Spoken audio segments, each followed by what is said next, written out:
And that pitch is a check swing taken high and outside for a ball.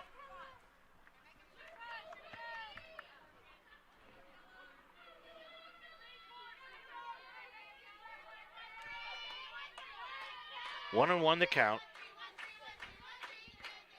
to Jagoda. And the pitch is low and outside, ball two. You talked about how, a little bit, Chris, about how it's always been cold and windy here. Well, the first couple of home games this season have been pretty pleasant. Yeah, pretty pleasant compared to the previous years for sure, so I'll take this weather all day long. 2-1 the count, and that pitch is taken low, below the knees, and it's now 3-1 as the wind does kick up a little bit here. Kind of blows over from left to right field. Yeah, like you mentioned earlier, the field's in really good shape. Absolutely. Tarp was on the field a couple days this week just due to the rain. 3-1 the pitch. That pitch is swung, lined over the head of Fincham into left field for a base hit and down the left field line. Otto comes over and gets it in quickly. So second hit of the ball game. Jagoda gets it right down the left field line for a single. And that brings up Sarah Miller, the shortstop. Now at the plate, the shortstop. Miller led off the ball game with a hit, stole second, and then ended up coming around and scoring the only run of the ball game. So she is 1 for 1 in the contest. Hit it just wide of short, and Tucker couldn't come up with it cleanly. That pitch is taken, a called strike over the outside corner. Jagoda looked like she was going, and Ivers was set to throw down to second base, but Jagoda turned right around and went back to first. Yeah, it looked like she was about a fourth of the way from going. They get good jumps off the bag, I will say, for Case Western. They really do. They've been called for it once here in the first inning, ended the inning. That pitch is taken upstairs, throw back down to first base in time! Really nice play by Ivers there, as we just talked. They jump off the bag there, and Ivers took a shot down there, and Gabbert was able to put the tag on and get the second out of the inning. Great throw down to first base, and Gabbert just had to catch it and sweep tag. Jagoda coming back into the bag, so that clears the bases. 2 down, 0-2 the count, as Miller took that pitch for a strike. Sarah Miller for the mount, swung on, lined out into center field. Going back is Woodyard, and plays that one over the wall as it went over her head. Clears it off the wall, throws it back into second base, and going into second with a stand-up double is Sarah Miller. 0-2 count. Looks like the pitch was just left up above the pit, up in the zone, and really hard hit ball over the head of Woodyard for Sarah Miller. And again, got speed on second. Be interesting to see what Case does here with 2 outs. That makes that play on Jagoda down at first base even more important, Chris. Yeah, really important. That's a scored run right there on a hard hit ball. So big play by Ivers to get the second out. Got to finish the inning strong here, especially with Miller's speed at second. A base hit here would be a run. Cleveland, left-handed batter, second in the order, flew out to left field her last time up. Runner at second is Miller, and she gets a good jump off second, but that's taken off the outside corner for a ball. Cleveland 0-1, and now Ivers turns around and looks into the dugout, looks back at the home plate umpire, wanted the location. He told her, and she just shrugged her shoulders back to the dugout. And the 1-0 pitch to the plate swung under, fouled straight back against the backstop. 1-1 the count.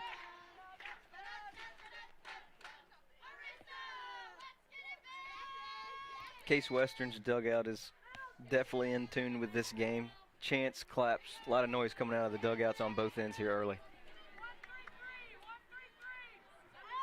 Miller getting the lead off on second base. You have to stay on the bag until the pitch is delivered, and the pitch is swung on, fouled over near third base, and it is grabbed by Fincham, and that'll do it here in the third inning of play. As we head to the bottom of the third, it is still 1-0 Case Western Reserve. Social media has exploded over the years. The way we interact, receive news, and comment with everything has changed in this decade, and Twitter is where people usually discover what's happening. This is Dave Mitchell. With over 500 million tweets being sent each day, hundreds of millions of people are exploring links, articles, retweets, trends, and moments to find out what's new. Businesses strengthen their brands, friends promote themselves, and some just want more followers and likes. I just want to hear from you. Before, during, or after, send me your comments about the game to my Twitter, OHBB Co-host. That's OHBBCOHOST. I hope to hear from you soon. That's OHBB Co-host. What do you wish for? A nice life? Nice things? Or do you wish for something more? A sense of purpose? Do you wish to discover a cure? To write code that cracks an unsolvable question? To further our exploration into space? Or to invent something that changes everything right here on Earth? Well, if that's your wish, make yourself ready. Because when you look back, you'll see that you didn't just make wishes. You realized them.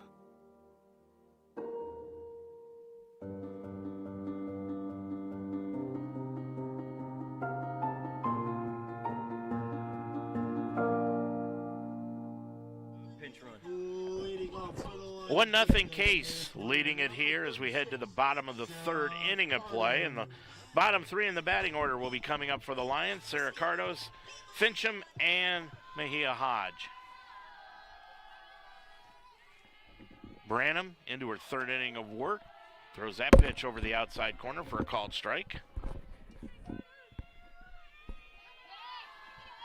Cardos came in hitting .333 on the season, right-handed batter, open stance. And that pitch is taken down low for a ball. Cardos DPing for first base Rachel Gabbert. The Lions are just looking for any spark that they can get right now offensively. And the 1-1 pitch to the plate is a called strike over the outside corner. Looks like she let up on that one a little bit, and the count is 0-2.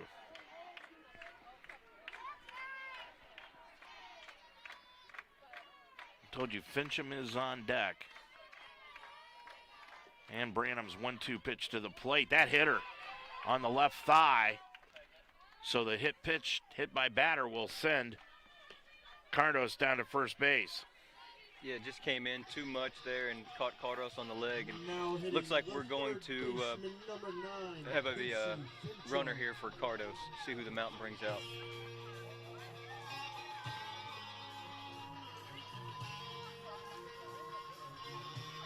I don't have the stats yesterday as if they hit anybody in yesterday's ball game, but as far as this year, that's the first time that Cardos has been hit by a pitch. And now she will be replaced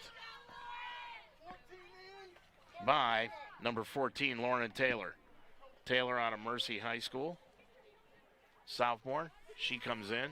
So Taylor is at first base, running for Cardos. And Fincham comes up to the plate, hitting .286 on the year, right-handed batter. Fincham, of course, one of those freshmen that are in the bottom half of the batting order here, along with Hodge. Fincham comes in hitting .286, 8 hits and 28 at-bats. She's got the wide stance also, and Taylor gets off at first base, throw back down to first base, and dives back in just ahead of the tag. Unfortunate there for the first baseman not being able to catch the ball. Would have been a close play there. It looks like Taylor came off the bag. Fincham attempting the bunt, just couldn't get it down. So 0-1 the count. In at third base is Gross, expecting the bunt. Coming in at first base is Young, squaring to bunt, and bunting it foul is Fincham, and the count now is 0-2. Taylor will reverse her steps and go back to first base. So now how much does this change the philosophy for the Mount? Down 0-2. Yeah, down 0-2. You got to kind of go away from your sack bunt, trying to get a runner to second here, and just hope that Fincham can have a competitive and disciplined at bat here. 0-2 the count to Fincham, and the pitch is called strike 3 over the outside corner. Really big punch out there for Branham. 3-pitch strikeout there, 2 fouled off by the bunt attempt, and then got her right there on the outside corner. So really good pitching right there for Brandon to come back off 0-2 and go ahead and get the punch out. Hodge is coming up to the plate now with 1 away. Taylor, the pinch runner, still at first base. Hodge hitting 200 on the year. Right-handed batter, again with an open stance in the front part of the batter's box, and she takes that at the knees for a called strike over the outside corner. Boy, the Lions are taking a lot of pitches in this inning. Falling down in the count, this one 0-1. Yeah, we're just, looks like we're, like you said, a lot of balls that are over the plate that we're just taking here, and obviously we weren't able to get the bunt down with Fincham, and doesn't look like we're going to attempt. Squaring to bunt, bunting it out in front of the plate is Hodge. She'll be out at first base, but taking second is Taylor. Now she's going to go to third in time as she takes third on the throw to first. Really heads up base running there by Lauren Taylor. I was speaking too soon. Hodge was able to lay down the bunt. Taylor got to second. The throw went to first to get the out. Nobody was covering third, so a heads-up play by Lauren Taylor to go from first to third on a bunt with Tucker coming up to the plate. So really big, important base running there by Lauren Taylor. Now is when you need a big 2-out hit by one of the best players on your team, the leadoff hitter, Aaliyah Tucker. Yeah, we just need a ball, base hit ball, a pass ball, just a base hit here by Aaliyah. Obviously one of the best players in the conference. Taylor at third, 2 down now in the bottom of the third inning. Lions with the tying run at third base. Tucker had a singler last time up, takes that outside. Nice job by Reynolds to bounce out of the box and grab that one. 1-0. I'll be interested to see how they pitch Tucker here with Otto on deck struggling last week. See how if they give Tucker anything to hit here. Yeah, they may not want to even bother with her. 1-0 the count. That pitch is a changeup just off the inside part of the plate. 2-0. I don't think either side has been too enamored with the ball strike calls by the home plate umpire here today. Yeah, a lot of catchers turning and looking into dugouts so far in the first 3 innings. 2-0 the count to Tucker. Tying run at third. Pitch swung on. Fly ball out into center field. Cleveland comes over, grabs it, and that'll end it for the Mount here in the third inning. We've played 3. Your score: Case Western Reserve 1, Mount St. Joseph nothing on UltimateSportsTalk.com. Stay up to date with all your sports information on UltimateSportsTalk.com. Mount St. Joseph University and Roger Bacon High School sports. Talk about the Cincinnati Reds and Cleveland Indians on the Ohio Baseball Weekly Show every Monday night at 9 during the baseball season. Minute-by-minute scores, opinion articles, stories from the pros, college, and high school levels, including the WWE, MMA, and UFC. Increase your workout level and tickets to any sporting event, all in one spot. Check out UltimateSportsTalk.com every day for your sports fix. As the executive producer of the documentary film The C Word, I've learned the importance of breakthrough approaches to treating cancer. A breakthrough is the start of something extraordinary. To be breakthrough is to be brave. Many small breakthroughs can lead inevitably to a big breakthrough. The kinds of breakthroughs that advance the fight against cancer. The ones that save lives by the millions. You are the breakthrough. You, the patients taking part in clinical trials.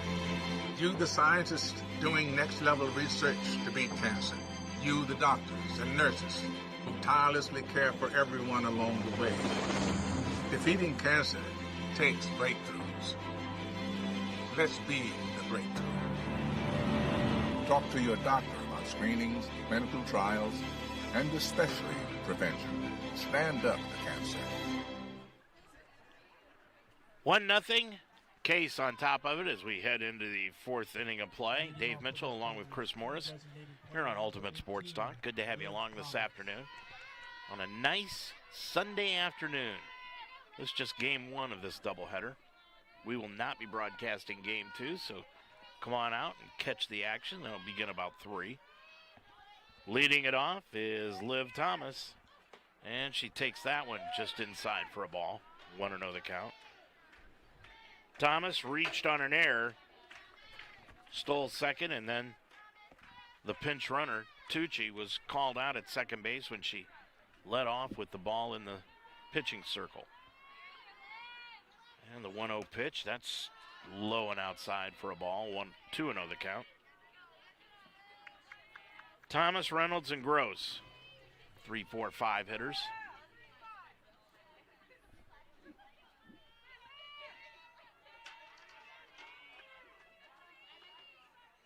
And the 2-0, that pitch is upstairs at the shoulders. 3-0. So Miller, who has been really pitching ahead of the hitters so far in the ball game, now to start out this fourth inning of play, has fallen behind 3-0. Yeah, Case Western's been really disciplined at the plate, even when they get behind in the count. And that pitch is over the heart of the plate for a strike, 3-1. Well, something over the right field line is dead. All these birds up there flying around like vultures, looking for something down there to eat. That pitch swung on, fly ball out to right field. Going back is Lang near the warning track and grabs it on the run for the first out of the inning. Back there by those birds. Yeah, really nice play by Lang. Got a good jump. Ball stayed in the air just a bit so she could get under it and was able to get a, looks like it pretty much got out to the warning track. So long fly ball, but it counts as an out, and Miller was able to get out of that jam. Dustin Reynolds brought home the only run of the inning with an RBI on a sacrifice to center field to bring home the 1-0 lead, and she swings and fouls that off the glove of Ivers to the backstop. 0-1 the count. Yeah, Miller working ahead here again, so that's good to see. Followed the 3-0 last batter, was able to get ahead here, and you know, Miller was freshman pitcher of the year in 2018, and again, we need her to be at her best for the Mount to be able to do good things in conference play. That pitch, a changeup, nice drop pitch, called strike at the knees. 0-2 now. What time does Cincinnati play this afternoon? I believe it's 3:30 or 4 o'clock. Have Houston, so tough matchup for UC. 0-2 the count. That pitch swung on, fouled straight back and out of play over the top of us. And the count stays at 0-2. Yeah, busy Sunday for the HCAC women's softball. A lot of teams playing. Transy's playing in Virginia, Hanover, Rose-Hulman. A lot of teams playing on this Sunday afternoon. Conference is going to get started here pretty soon. Yeah, the Mount has 3 series after this and then conference play, so it's right around the corner. 0-2 the pitch, swung on, fly ball out into left center field, but going over is Woodyard, and she'll grab it in the gap for the second out of the inning. Yeah, another got ahead of a hitter and another pop fly out to center. Woodyard was able to get a good jump and get 2 outs for the Lions. Kaylee Gross now the batter with 2 down.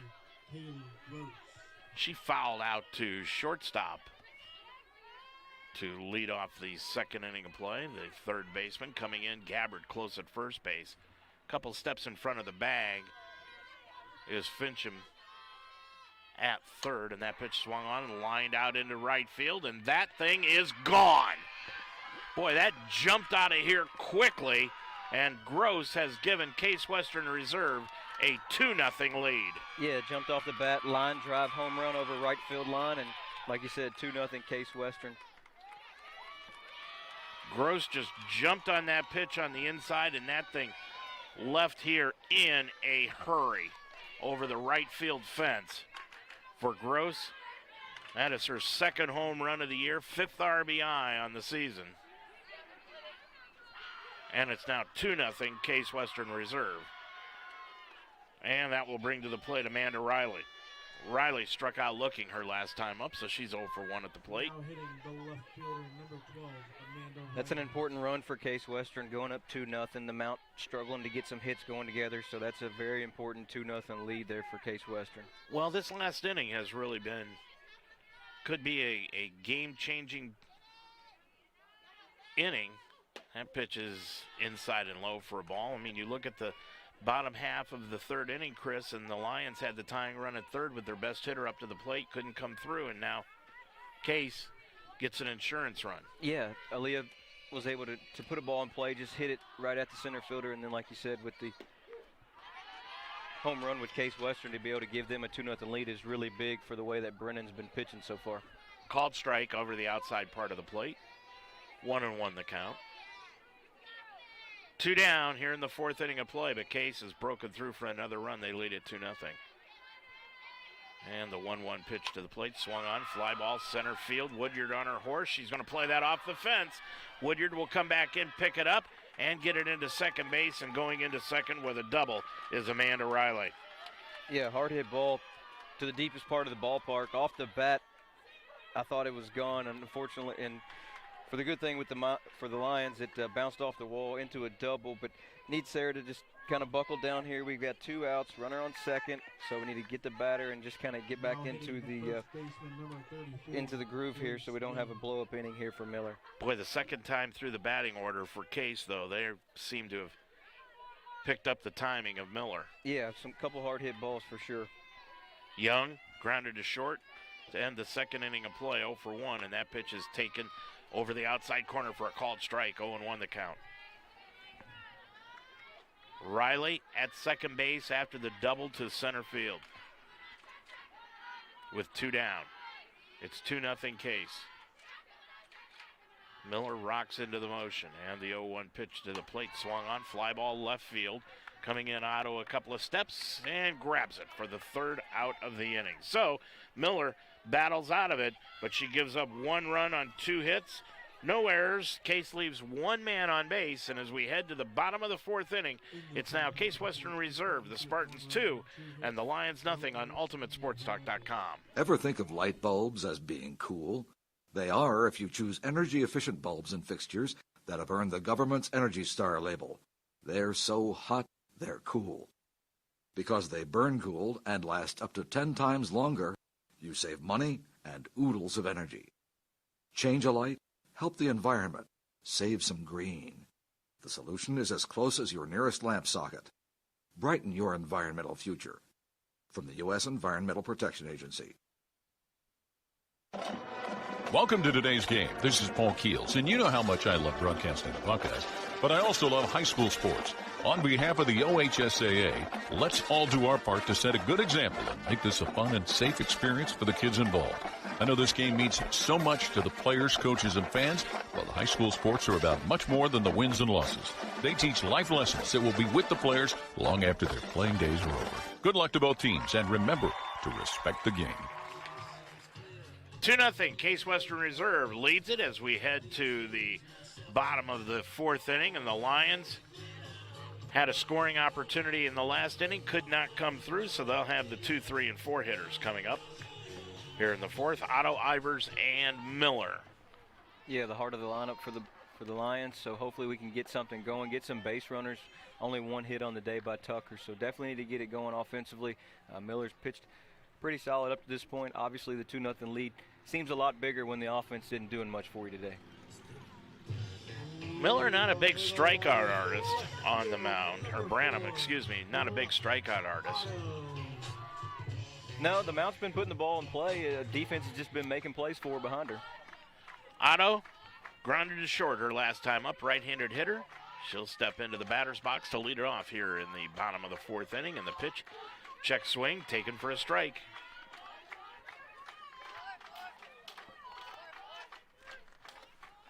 Getting a little enthusiasm coming out of the Mount dugout now. Yeah, a little bit of energy here. We need that here in the bottom of the 4th just to see if we can get a base runner on. And the 0-1 pitch swung on and grounded. High chopper to first base. Coming in Young, grabs it, steps on the bag for the 1st out of the inning. Lions, old broadcasting trick, have not had a hit. No, I take that back. Tucker let it off. Yeah, Tucker just with 1 hit, but since then, a lot of balls in play, just right at folks, and Case has been able to make the plays. Lions have had just 2 base runners. That's Tucker and Cardos, who was hit by a pitch. Now up is Ivers. She's 0 for 1, flew out to right field, takes a changeup right at the knees for a called strike. Brandon doing a really good job of getting ahead of hitters. She's had a really good day so far and not under a lot of pressure. 2-0 lead, only 2 base runners, so she's just kind of cruising along right now. She looks a lot like Ulrich did last week at Alma. Yeah, just really in control of the game right now.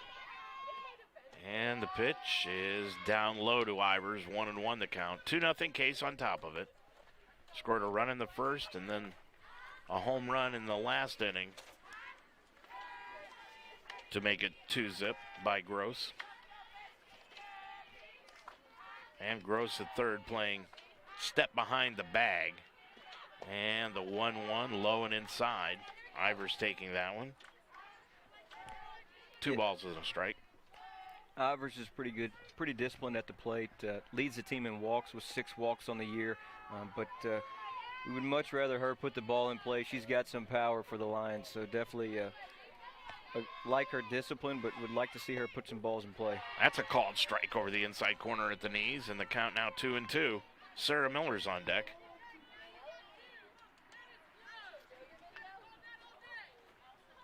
Coach Goddard was getting at Ivers a little bit there. Goddard was in her 20th year at the Mount program, 19th as head coach. 2-2. Pitch swung on, popped up on the infield. Second baseman Wagner parking underneath it and grabs it for the second out of the inning. Once again, the Mount putting the ball in play just right at Case Western's defense, and they're making easy plays, and Branham continues to cruise here in the bottom of the 4th. It's time to change pencils again. Yeah, if we can just get a little bit of momentum and put a little pressure on her, but when you've got a 2-0 lead, only 2 base runners all day, you're kind of in a zone right now, so the Mount needs to find a way, whether it be a walk, hit by pitch, or a base hit, just to find a runner on.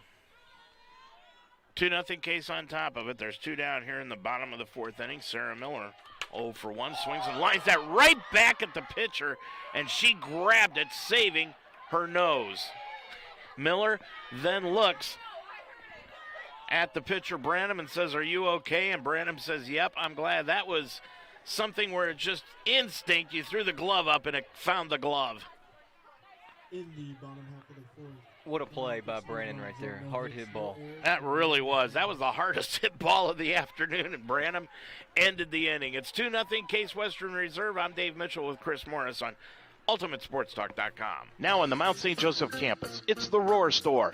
Located in the Harrington Center, the Roar Store is designed to meet the needs of our students, like when you need a textbook. Students can order books exclusively online that they can pick up at the Roar Store through our new eCampus site. eCampus includes 2 different shipping options: free online shipping to Textbook Delivery Hub located in the Roar Store, or delivered to your off-campus residence. The Roar Store in the Harrington Center.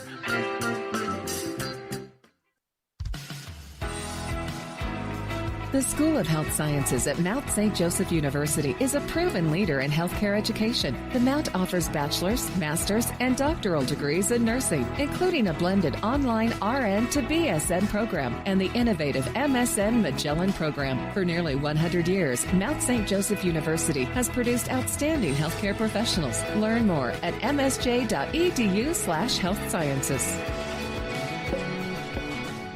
Well, the end of the 4th inning of play was quite eventful. Boy, Branham just stuck her glove up and the ball found the glove. I don't think she knew where the ball was. She just threw up her hands to save her face, and the ball found the glove, and that was the 3rd out of the inning. Yeah, hard hit ball up the middle by Miller, and Branham made a heck of a play, and good sportsmanship by Miller there after the play to kind of walk out to the mound and make sure that she was okay, just by the complete shock of how, that ball's coming off 90 to 100 mile an hour off that bat. So coming up for Case Western Reserve, they lead it 2-0 as Sarah Miller, after finishing that inning, throws the first pitch down low for a ball to Sydney Wagner. Really important here for the Mount to get out of the next couple innings without giving out any runs. Like we said, you're only down 2-0, but with nothing going offensively, it feels like you're down 10-0. So really important innings here for the Mount defensively. And the 1-0 pitch to the plate, swung on and grounded to second. Hodge goes down to a knee, grabs it, throws to first in time. I really like Hodge at second. Just quick glove, quick hands. Went down to a knee to make a play, and really good second baseman. Now hitting the right fielder, number 13. Jacoda. Kela Jagoga.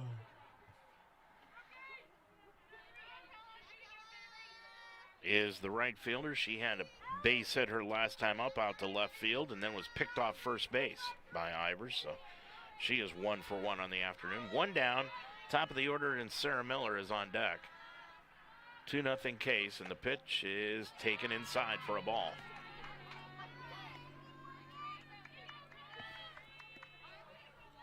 One to know the count, one down here in the top of the fifth.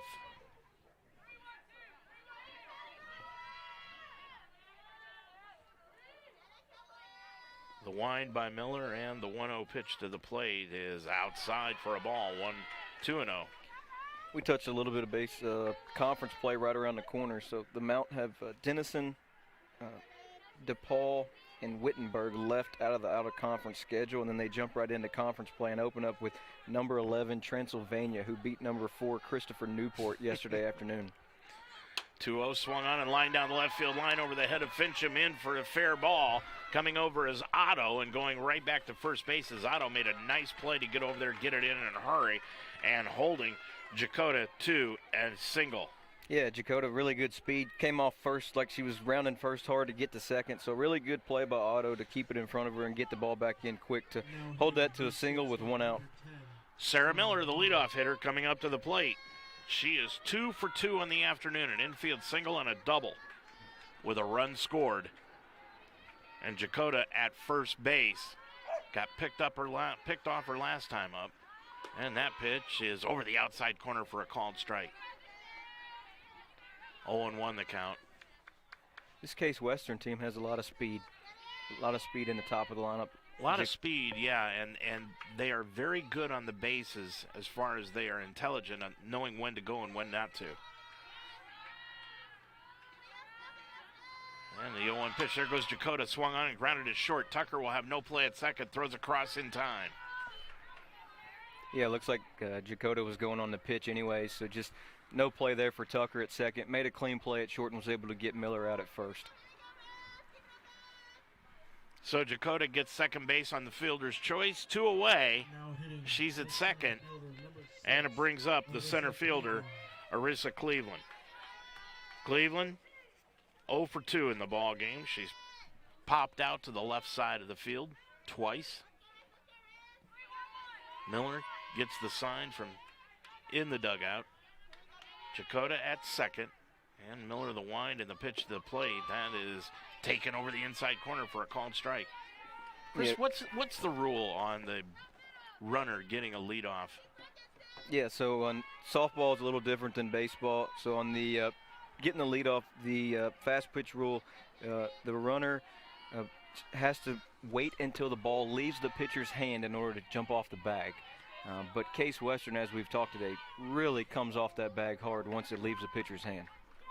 Yeah, and boy, it sure does look a few times like they get off early. That count now, strike.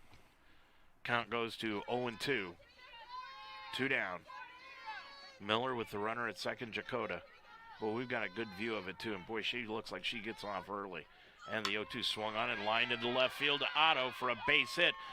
Jakota is going to hold right at third. And Arissa Cleveland with the base hit to left field have set up runners at first and third. Yeah, hard hit ball for Cleveland. The turf, I've noticed over the last couple home games here for the Mount that the turf kind of has played an advantage to the defense there. That's a hard hit ball. On normal grass, that probably doesn't pop up that quick. On the turf, it's popping up pretty quick. Otto was able to get the ball in, and the runner from second was unable to score and stayed at third. Liv Thomas now with 2 down, runners at first and third. She is 0 for 2 on the afternoon. Comes up here in the top of the fifth inning. Pitch swung on, or not swung on, excuse me, taken low and outside, and heading to second base with the stolen base is Cleveland. Yeah, we're in a big spot of the game here. We've got runners on second and third, 2 outs, and Thomas up, Case Western with a 2-0 lead. So this is a huge moment in the game here for Miller to get out of this jam and keep that lead to just a 2-0 lead. On deck, the cleanup hitter is Reynolds. 2 down, 1-0 the count to Thomas. Cleveland is at second, Jakota at third, and that pitch low and outside for a ball.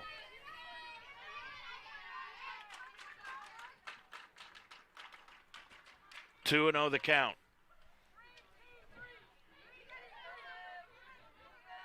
Big moment in this ball game. Down 2-0, and the cleanup hitter is on deck. 2 down, 2-0 Case already.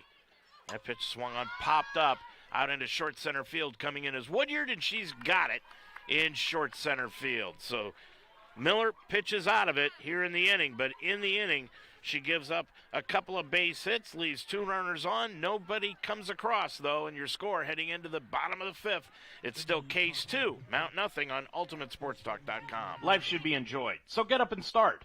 At Iron Sharpens Iron Personal Training, they develop a healthy relationship with you and provide a positive, encouraging environment to train.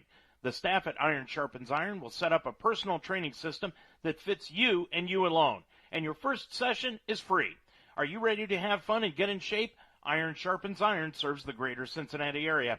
Check them out at isi-pt.com.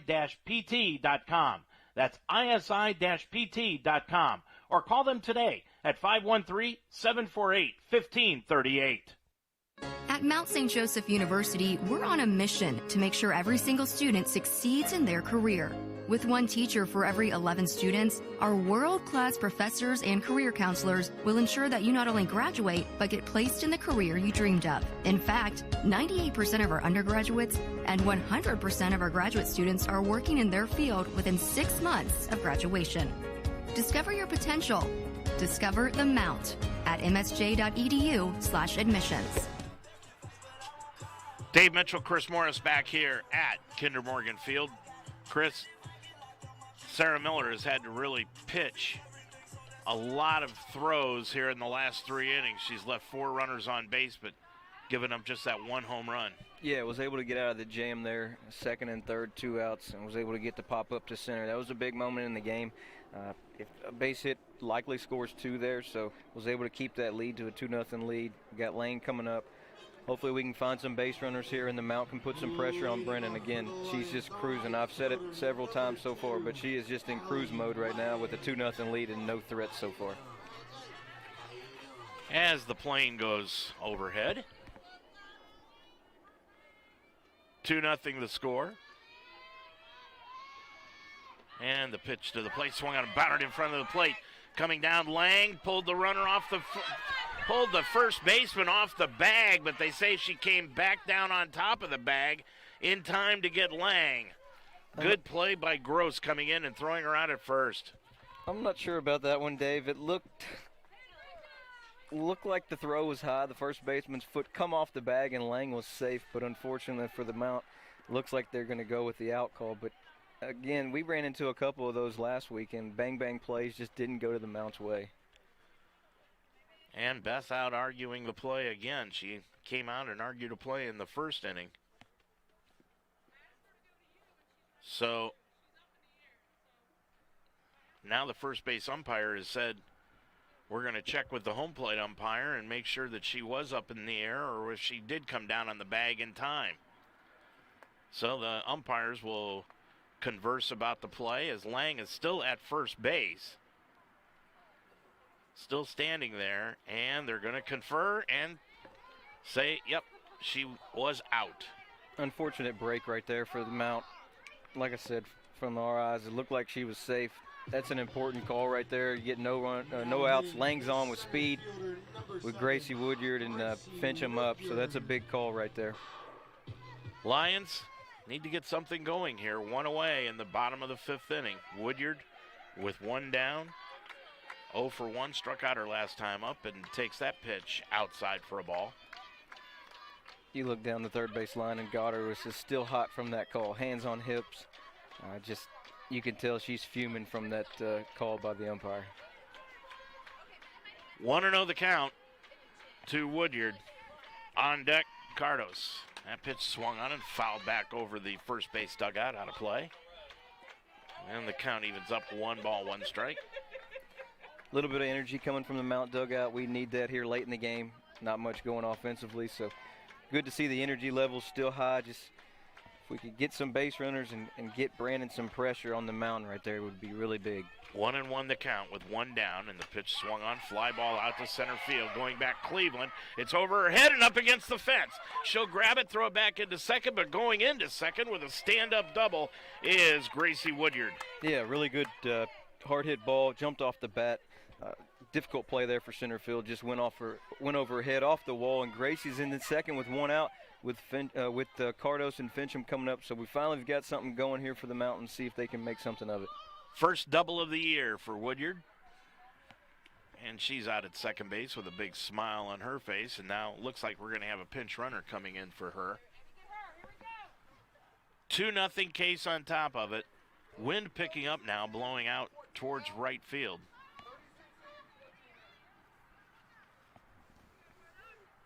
And, okay, Cardos is just coming back in, being reinserted at the designated hitter spot. Warming up in the bullpen for Case Western Reserve is Jenna Jacklich. Jacklich pitched yesterday also, so she's warming up.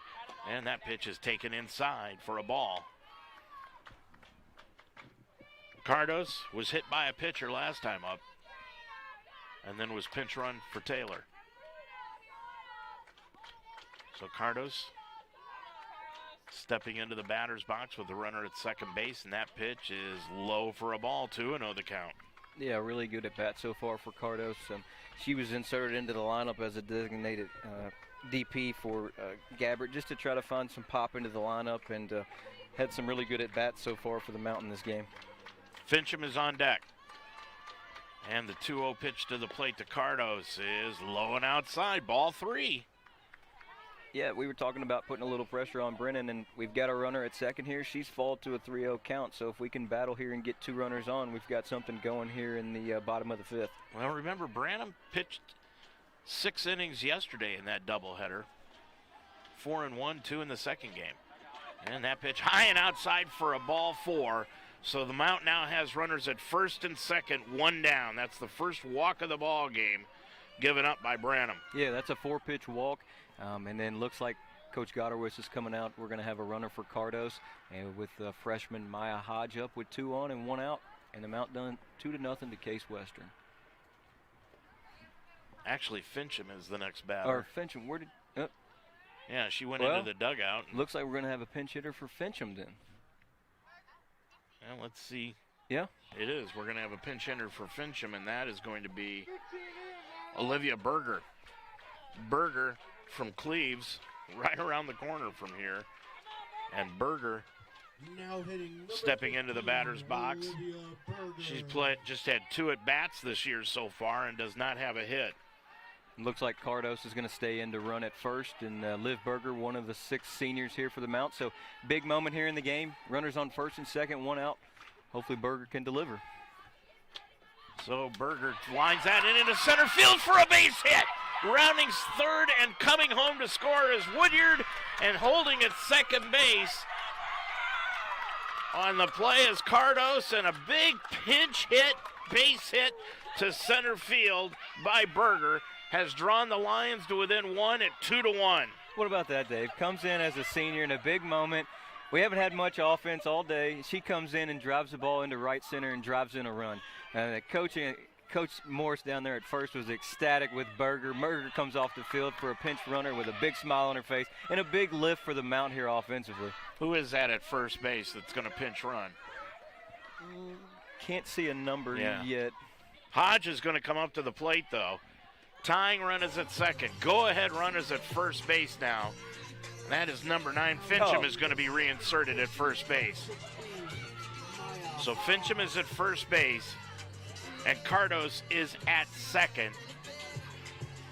And now the home plate umpire trying to get everything straightened around. The energy level is up in the dugout. Berger goes into the dugout getting a bunch of high fives. That's a really momentum booster right there for Berger to get that pinch hit for the Mount. Hodge, right-handed hitter, sacrificed her last time. She hits a line drive into center field, base hit, and it'll go all the way to the wall. Coming home is Cardos to tie the ball game. Rounding third and coming home to score is Fincham, and the Lions have taken the lead on the double and an error going into third base by Hodge. What a moment. We've got a pinch hit by a senior, and then the freshman, Maya Hodge, comes up with a triple into right center and scores 2, and the Mount take the lead with Aaliyah Tucker coming up, and the dugout is just full of energy, and a huge momentum moment here for the Lions in the bottom of the 5th with big-time hits by Liv Berger and Maya Hodge coming up in pressure situations and clutch hits for the Mount. Well, you've got to give her a double and an error on the center fielder, Cleveland, as she bobbled the ball and knocked it up against the wall. Yeah, looked like she went to make it, and it hit the tip of her glove and skipped all the way to the wall, and we were able to score 2 on that. So really good moment there for Maya Hodge, and the Mount take the lead here, and looks like. Well, you can look back at certain situations during a season and talk about a turnaround moment. And the turnaround moment for the Mount, at least in this game, was the pinch hit single on the very first pitch by Berger. Oh, yeah. I mean, the energy level right now in the dugout is as high as it's been all year. We've got Berger in there. They're giving her high fives. Maya come in. The coaching staff's excited, but we've still got work to do. We've still got runners on third here with Tucker up with 1 out, so we got to extend that lead here. And it looks like Case Western's going to stick with Brandon here. Henry went out to talk to her, and she's tried to settle her down. Insurance run at third base in Hodge, and Tucker will come to the plate. Another situation here for Tucker. Earlier in the game, she had a runner at third and flied out to center field. So another big situation here for Tucker, and hopefully she can deliver again. She's one of the best players in the conference, so you look for her leadership and discipline at the plate here. Have a good at bat and try to get us another run in. 1 for 2 in the afternoon, still 1 down here in this inning, and that pitch is outside to Tucker, ball 1. Really looking for anything here, a sac fly, a pass ball, or a base hit. Maya's got some speed at third, so anything that Tucker can put in play, anything to the other than the left side, looking at the right side or a sac fly, should score a run here for the Lions. Brooke Otto is on deck, and the 1-0. That pitch is taken inside by Tucker, 2-0 the count. Brennan falls behind here, 2-0, and we've really kind of got after her a little bit here in the bottom of the 5th, especially with the 3 runs, but she struggled just with a little bit of command and getting behind the hitters here in the 5th. Jacklich is no longer throwing in the bullpen. The 2-0 pitch to the plate, down low and inside again. Nice stop by Reynolds behind the plate, 3-0. Yeah, good stop by the catcher, and looks like coach is still going to stick with Brennan here. Really need to be a disciplined hitter here for Aaliyah. 3-0 count. Be a huge to get another base runner on with 1 out. 3-0 the count, 1 down. Hodge still at third, and Tucker takes that pitch over the inside corner for a called strike. 3-1 now. Boy, Tucker just oozes confidence. Yeah, she has a swagger about her all the way around. Great defensively, and then her hitting has come on. When she was recruited at the Mount, she was recruited for a Swung defense. on, lined into left center field. That's going to go all the way to the wall for a double at least. Coming home is Hodge to score. It's 4-2, and Tucker goes into second with an RBI double. Really good at bat there by Tucker. Got down 3-0, took the 3-1 pitch, and then left the ball over the middle of the plate, and she was able to drive that up against the wall in left center. A lot of hard hit balls here for the Mount, and it's obviously paid off with 4 runs for the Mount here in the bottom of the 5th. Yeah, you've got to ask the question right now. I mean, over the last 2 days, and this is the first weekend that Case has played, over the last 2 days, you've got almost 12 innings pitched here by Branham. That pitch is a called strike at the knees.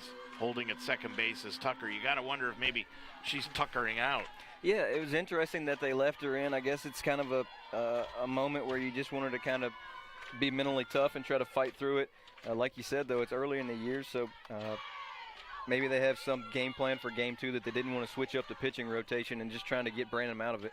Otto squares to bunt, offers at it. Now Tucker is going to go to third on the third of the second, and she gets in there with the head first slide. Tucker's so dangerous on the base paths. She got a jump, huge jump there. Catcher throws down to second. She's halfway, 3/4 of the way to third before the second baseman catches it and slides in easily at third. So 10th stolen base on the year for Tucker. Yeah, so that just puts her just 11 shy of the career high at the Mount. 0-2 the count to Otto with Tucker at third. Swung on and missed, strike 3. So Otto goes down swinging. That is the 3rd strikeout of the afternoon for Branham, and it brings up Elizabeth Ivers, the catcher, with 2 down here in the bottom of the 5th inning. She is 0 for 2 on the afternoon, and Tucker is still at third. Yeah, Otto struggled the last weekend and then this game offensively, so we really need Ivers to step up here. We got a sac fly or a base hit should score Tucker to get another run up for the Mount. That pitch is high and outside to Ivers, 1-0 the count. Sarah Miller is on deck. Boy, the Lions needed an inning like this. Yeah, they did. They just needed it for confidence. Obviously taking the lead too, but just from a confidence standpoint, we've struggled with offense over the last few games. So this is a huge confidence booster with those kids coming up with those hits. That pitch swung on, popped up on the infield. Coming in is the third baseman. She'll cross right in front of Miller. And Gross will grab it for the third out of the inning. But in the inning for the Lions, they come up with 4 big runs in the inning. They have 4 hits. They leave 1 man on and 1 error for Case Western Reserve. We head to the 6th. It's now Mount 4, Case Western Reserve 2 on UltimateSportsTalk.com. Every day is a great day at the Wishbone Tavern in the Delhi Plaza. The Wishbone Tavern still serves the best wings and burgers in town, but now they offer brunch on Saturday and Sunday starting at 10 a.m. And for your next event, use the Wishbone Tavern's party room, capable of holding up to 60 people. Contact Nicole for a reservation. With a menu full of fresh ingredients, hand-breaded appetizers, and a relaxed family-type atmosphere, your good time will begin when you walk in the door. The Wishbone Tavern in the Delhi Plaza, a proud member of the community, open Monday through Friday at 11, Saturday and Sunday at 10. Looking for future leaders we can believe in? Look no further than the high school student athletes right here in Ohio. High school sports teach young people how to be effective leaders. It includes learning to listen, accepting responsibility, being a good role model, and it's about respect. The result, it transcends sports. It gives us hope for the future. This message presented by the Ohio High School Athletic Association and the Ohio Interscholastic Athletic Administrators Association. 4-2, the Mount on top of it as we head to the 6th inning. Got a pitching change here for the Mount. Looks like Cam McCool is going to come in and try to close the game out for the Mount for Sarah Miller. Well, we talked about it in the last inning, Chris, that second time through the batting order that Case was having, they had timed up Sarah Miller and really had come up with some situations where they were hitting the ball hard off of her. Yeah, I mean, I think it's a good move here. Sarah pitched a great game. Only 2 runs. You can't complain about that. But when you get a momentum like that in the bottom half to take the lead, Cam comes in, obviously pitching really well so far this year. So let's put her in and see if she can get us 6 outs and close out this game. Well, Miller pitched 5 innings, gave up 5 hits, 2 runs in the ball game. They were both earned. She didn't walk anybody. And in the contest, she struck out 3. The no walks might be the biggest stat line right there for Miller. She had struggled early in the year with walks, hit by pitches, so over the last 2 outings for her has been really good as far as not walking and hit by pitches. So it's just good to see her continue to get better and hit her stride as we get closer to conference play. So leading it off for Case Western Reserve, down 4-2 now in this inning. First inning, they've come up down in the ball game. Dustin Reynolds, then Kaylee Gross and Amanda Riley. Reynolds sacrificed out to center field and also flew out to center field. So she is 0 for 1 in the ball game. Now playing position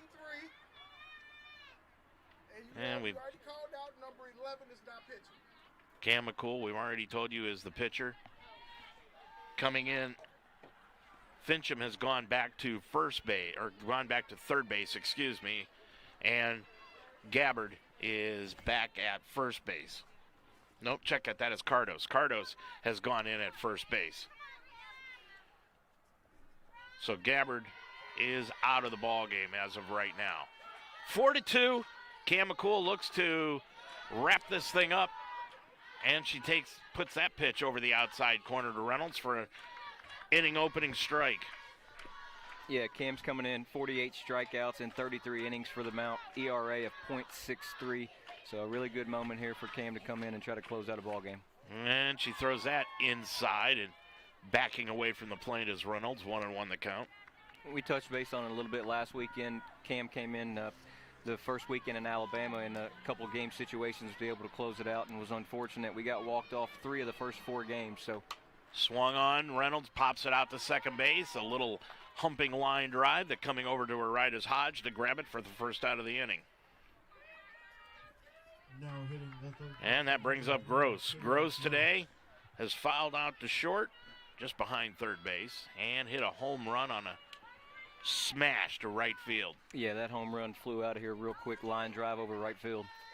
And that pitch is taken over the outside corner for a called strike. Looks like a curveball. That's what that one looked like. Yeah, Cam's got a good slider, good changeup, and long, lanky kid. Yep. Obviously played basketball for the Mount, but a really good pitcher as well. And that pitch is upstairs, 1-1 the count. She's pitched 33 and a third innings so far this year. And as you said, outstanding ERA coming in at .63. That pitch is low and outside, 2-1 the count. She is just a good all-around athlete, just like Tucker. Yeah, Tucker, McCool, Miller, a lot of good athletes out here on the Mount softball team. 2-1 the count. And that pitch is upstairs, 3-1. Gross left-handed hitter. Riley is on deck. There's one down here in the 6th inning of play. 4-2, Mount on top of it. And the 3-1 pitch swung on it, fouled down the left field line and out of play. And the count goes full at 3-2. Go ahead. Go ahead, Chris. I was going to say, this may switch up a couple things for the Mount going into Game 2 with bringing Cam in. Normally she would start Game 2. Not sure what will happen, but you might be able to start Grace Young and then bring in Cam in Game 2. We'll kind of see how the Mount plays it. Payoff pitch swung on him, fouled straight back against the backstop. Count stays 3-2. But obviously trying to get Game 1 of the series here, so you're going to go, if you had to bring Cam in to close, you're definitely going to make that move. So I like the move by the Mount to go ahead and try to get Game 1, and then we'll deal with Game 2 once we get there. 3-2 the count. And the pitch to the plate swung on, fouled down the left field side, and sliding, trying to make a sliding catch is Otto, but couldn't catch up with it. And it falls to the ground. Yeah. And the count stays 3-2. Great effort by Otto. Laid out there down the left field line. Just unfortunate. Ran out of room, hit up against the fence, but full count, 1 out. See if we can get Cam to get a punch out. There's a lot of foul territory here at Kinder Morgan down the lines, and then when you get to the end of the bullpens is when it shrinks up down the foul lines. Yeah, a lot of space there just behind third and first, and then it shrinks up like you said. Swung, popped up near the mound. McCool's calling for it. Now Tucker's coming in behind the circle on the mound and grabs it for the second out of the inning. And they're both looking at each other laughing. McCool called it. Tucker come in and called her off. Good play. Let the shortstop have it there and get the easy out. And it will bring up Amanda Riley with 2 down. She is struck out looking and doubled to center field. 2 down. Riley, right-handed hitter. McCool throws that pitch low, but swinging and missing is Riley. 0-1 the count. Young is on deck. McCool has come in and retired the first 2 batters that she's faced on a couple of little pop-ups. 0-1 the count, McCool. And that pitch is taken over the outside corner for a called strike. 0-2 the count now to Riley. Yes, Cam's come in and really dominated so far, getting ahead of the counts and getting a couple pop-out, 2 quick, easy outs. So close out here with an 0-2 count. With 2 down, and that pitch swung on and missed. Strike 3. So McCool comes in and retires the side. 1-2-3. We head to the bottom of the 6th. The scores: Mount St. Joseph 4, Case Western Reserve 2 on UltimateSportsTalk.com. Now on the Mount St. Joseph campus, it's the Roar Store. Located in the Harrington Center, the Roar Store is designed to meet the needs of our students, whether it's spiritware, gifts, or snacks. But the Roar Store is more. They offer everything from notebooks to laundry detergent, even brake fluid and tire repair, plus a wide range of food and drink. And it's just a walk away. It's not just a bookstore, it's an everything store. The Roar Store in the Harrington Center on the campus of Mount St. Joseph University. At Mount St. Joseph, we're on a mission to provide a robust student experience. With small class sizes, over 22 different NCAA Division III men's and women's athletic teams, an esports team, a vibrant arts and theater program, and dozens of student clubs and campus activities, you'll be sure to find your place at the Mount. Discover your potential. Discover the Mount. Visit our website at msj.edu/admissions. Well, it's 4-2 as we head to the bottom half of the 6th inning. I'm Dave Mitchell with Chris Morris. Sarah Miller will be the hitter. She will stay in to hit for McCool. Sydney Branham is still on the mound for Case Western Reserve. Branham really got battered in the last inning, giving up 4 runs on 4 hits, and giving up the lead. Now the Mount looking to pick up their 6th win of the year. As Sarah Miller coming to the plate, she flied to right and popped out to first base, so she is 0 for 2 on the afternoon. Boy, what a big moment for Olivia Berger in that last inning. I can't explain it. What a moment, what an injury. The dugout has had tons of energy since that moment. Just a kid who's come in and put in a lot of work over the last 4 years and just really delivered for a big moment for the Mount. That pitch swung on a grounded foul behind the plate by Miller. The coaches, Coach Morris and Coach Goddard, would speak highly of Liv Berger. Just a kid that comes in and does the right thing, gets it done in the classroom, on and off the field, and then obviously given her opportunity today. Hasn't had many in her 4-year career, but delivered in a huge moment for them. 0-1 the count. And that pitch is a changeup, hangs up high, ball 1. Be interesting to ask Beth after the ball game why she picked Berger to be the hitter in that particular moment. Yeah, I agree. And then let's give credit to Maya Hodge as a freshman coming up with another big hit. So 2 unsung heroes there for the Mount. 1-1 the count, grounded to third, picked up by Gross, throw across in time to get Miller. So Miller grounds out to third base. 1 away, and it brings up Allie Lang. Lang has grounded out to the left side of the infield, and now we're going to have a batter, and that's going to be for Lang, Alyssa Whitmer. Whitmer out of Lakota West High School. She is a sophomore, number 7. Pretty funny moment down there with Coach Morris. She made sure her shirt was tucked in, gave her a little smile, and just told her to go in the batter's box and have a good at-bat. So just trying to build some confidence here for Whitmer. One of her first at-bats of the year. You don't have to be that professional. Well, hey, as they always say, look good, play good.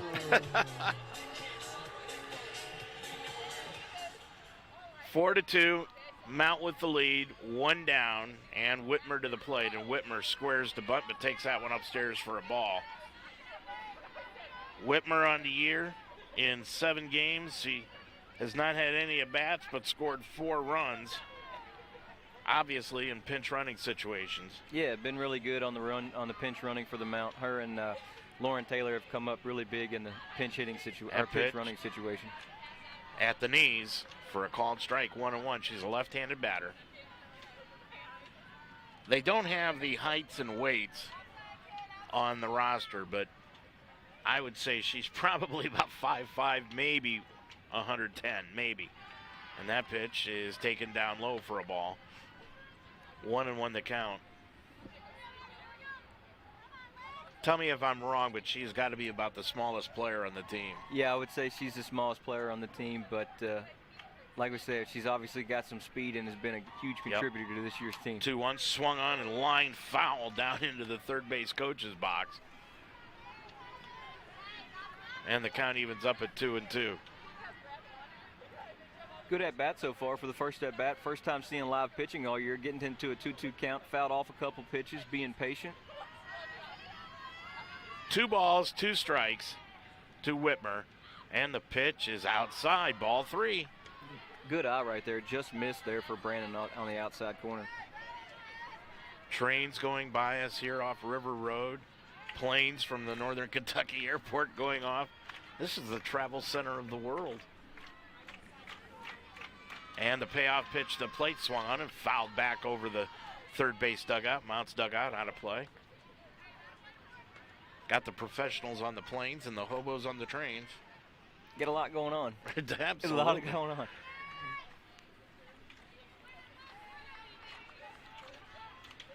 Three balls, 2 strikes, the count to Whitmer. Woodyard is on deck, and that pitch is swung on and lined just to the outside of the third base bag and fouled on the left field line. Really impressed with the at-bat so far. This is a good one. Fouled off a few, being patient, got it to a full count, and really impressive for the first at-bat of the year for Whitmer. Whitmer, the left-handed batter, has that run-up swing style, and that pitch upstairs, ball four. She worked her for a walk. Really good at-bat. I mean, like we talked, she battled, got it to the full count, fouled off a few, was able to get the walk there, and brings up Gracie Woodyard as the Mount tried to tack on another run here. Now hitting the center fielder. That is the first walk of the ball game given up by Case Western Reserve, and it brings up Gracie Woodyard. Woodyard had an RBI double her last time up, scored a run, and getting the lead off first base on that pitch high and outside for a ball is Whitmer. Woodyard hit the ball off the fence last at bat, so hopefully that helps her confidence. Senior leader here at the Mount, had a really good career so far. Woodyard came into the ball game hitting .250. She is 1 for 2 on the afternoon. Whitmer getting the lead off first base, and that pitch is swung on and fouled back against the screen. 1-1 the count. Cincinnati plays at 3. Ohio State plays, I think, at 3:30. And then selection show at 6. I'll just wait for the bracket to come out. 1-1 the count. And the pitch down low. Nice stop by Reynolds to go down to her knees and grab that one. Keep Whitmer at first base. 2-1 the count. Brennan struggled here in the 5th and the 6th, just getting behind hitters. The Mounts had really good patient at bats here, and this is the time where you are disciplined at bat, where she's struggling a little bit. There goes the runner, and the pitch is swung on and fouled back against the screen. So returning to first base will be Whitmer. Looked like a potential hit and run on there. Woodyard was swinging away, and Whitmer took off. So we'll see what the Mount does going back to that, or see if we get Whitmer started here on a 2-2 count, 1 out. Cardos is on deck. Whitmer at first base with 1 down here in the bottom of the 6th inning. And the pitch to the plate. Called strike 3 over the outside corner, and Whitmer held at first. So Woodyard strikes out for the 2nd time today. That's the 4th strikeout of the afternoon.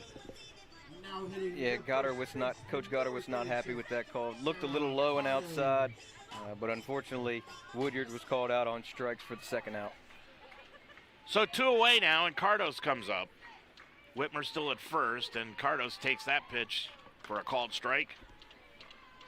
0-1 the count. Fincham is on deck. Cardos on the day has been hit by a pitch and walked, so. And the 0-1 pitch to the plate, swung on and tapped foul down the first base line.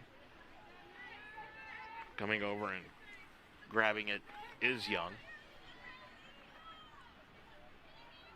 And the count now goes to 0-2. Whitmer has only shown signs of running once, and that was on a foul back against the screen. With a 4-2 lead, 2 down, and that pitch is a ball low on a changeup. 1-2 the count. Cardos, boy, with 2 strikes, that was a tough pitch to take. It really was. 1-2 the count. Whitmer still at first base, and the pitch swung on and tapped foul behind the plate. And the count remains 1-2. I really like how the Mount batters are being disciplined and having good at-bats. Early in the year, we had a lot of strikeouts in the first few weekends, and those have went down a lot. So they're really good. Getting better. The hits will come. We've hit the ball well today, obviously, in the 5th, but we had a lot of hits earlier that went to people. So really good, patient, disciplined at bat. Swung on, lined into center field for a base hit. Whitmer will take second. She's going to round the bag and head to third. The throw into third base is in time, but the third baseman, Gross, dropped the ball on the slide in by Whitmer, so she is safe at third, and holding at first base after the base hit to left center field is Cardos. Really aggressive by Whitmer. I couldn't tell if Goddard was calling her or if Whitmer made the decision on her own, but the ball was a line drive over short. Center came up and made a play, but Whitmer took the aggressive approach, I guess, and got to third. Unfortunately, third baseman was unable to handle the ball and put the tag down. So runners at first and third here with 2 outs for the Mount. Well, we're not going to give an error to the third baseman Gross on that one, but you probably couldn't get an argument either way. She had the ball, and Whitmer just kicked it out of her glove. Now Fincham on the first pitch lines it foul behind the first base dugout, 0-1 the count. Be really nice to get this insurance run here to go to a 5-2 lead going into the top of the 7th here. See if Fincham can drive in a run here. Fincham's only at bat today. She struck out looking, and then she was pinch hit the last time up for Olivia Berger. 0-1 the count. Cardos at first, Whitmer at third. And the pitch is down low for a ball, 1-1. What about Cardos coming in, having 3 good at bats, coming up with a clutch base hit, Liv Berger coming up with a base hit, and then a freshman Maya Hodge. Just complete team effort offensively right now by the Mount. Yeah, and Beth has gone deep on her bench today. That pitch swung on and missed by Fincham, 1-2 now. Yeah, we've had a lot of players check in, a lot of pinch runners, pinch hitters. A couple position changes. Well, you got Berger, who hasn't played much. You've got Whitmer, who hasn't played much, and they've come in big so far in this game. Yeah, and then Cardos limited at bats so far, and she's came up big. So really good to see that as far as with the struggles that we've had so far. Yep, that pitch high and outside. Boy, a lot of movement on the infield for Case after that pitch, but nothing happened. 2-2, the count evens up. Yeah. Fincham has an open stance in the right-hand batter's box. Hodge is on deck. The 2-2 pitch to the plate. That pitch, check swing, but she couldn't hold up, went around for the called strike 3. So, at the end of the inning, the Lions leave a couple of runners on in the inning, and they get 1 base hit in the inning, but no runs and no Case Western Reserve errors. As we head to the 7th inning of play, Cam McCool will try to finish it out. Your score, it's Mount 4, Case Western Reserve 2. At Mount St. Joseph University, our mission is to provide students with an affordable, world-class education in a safe, comfortable private school setting. Discover your potential. Discover the Mount at msj.edu/admissions. Every day is a great day at the Wishbone Tavern in the Delhi Plaza. The Wishbone Tavern still serves the best wings and burgers in town, but now they offer brunch on Saturday and Sunday starting at 10 a.m. And for your next event, use the Wishbone Tavern's party room, capable of holding up to 60 people. Contact Nicole for a reservation. With a menu full of fresh ingredients, hand-breaded appetizers, and a relaxed family-type atmosphere, your good time will begin when you walk in the door. The Wishbone Tavern in the Delhi Plaza, a proud member of the community, open Monday through Friday at 11, Saturday and Sunday at 10. Well, Cam McCool will come in and try to pick up the victory here this afternoon for the Mount St. Joseph Lions. She pitched a 1-2-3 inning her last time out, and she'll be facing Grace Young, Sydney Wagner, and Kayla Jagdon. Lions lead at 4-2 as we head to the top of the 7th inning. Grace Young this afternoon will lead it off. She is grounded to short and popped out to the mound. Game 2 will come up at about 3 o'clock this afternoon. We will not be broadcasting that one. Well, it'll actually be probably about 3:15, 3:30 now. McCool rocks into the motion. First pitch of the 7th. Pops fouled behind the first base dugout and out of play. 0-1 the count.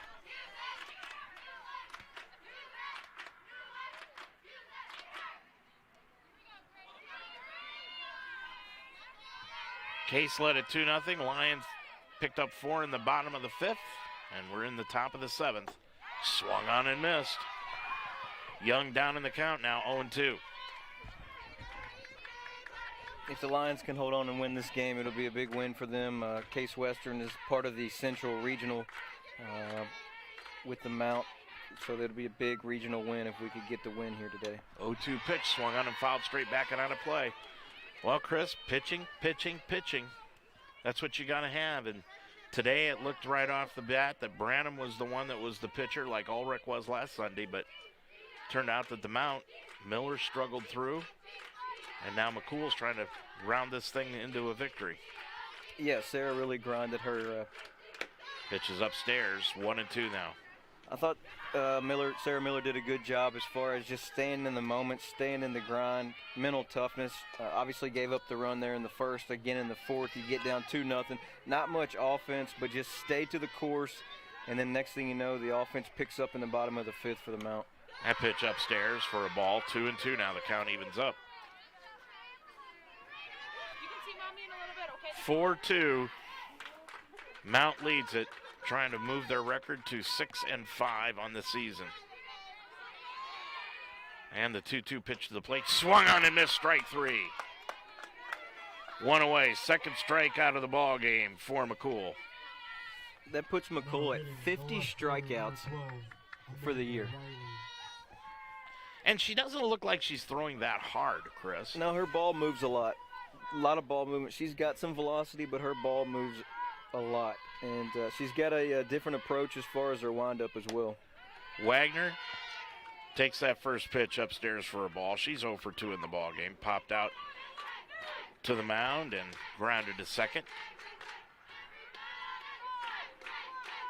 Lions would like to keep any base runners off to bring the tying run to the plate. And that pitch is inside for a ball, 2-1 the count. Boy, Wagner checked her swing and then had to turn away from that inside pitch. Jagoda is on deck. 2-0 the count. One away here in the top of the seventh inning. And the pitch to the plate swung on and missed by Wagner. 2-1. This, well, I know it cannot be understated. This would be a big win for the Lions. And that pitch swung on and missed. 2-2 the count on the changeup. Yeah, it would be a big win. Quality opponent, great program as we've talked earlier. With where Case Western is as a program right now, would be a really program. That pitch upstairs, 3-2.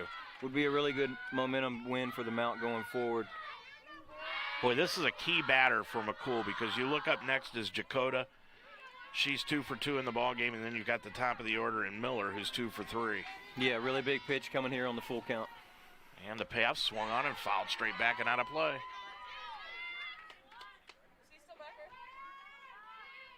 Three balls, 2 strikes. Wagner, right-handed batter.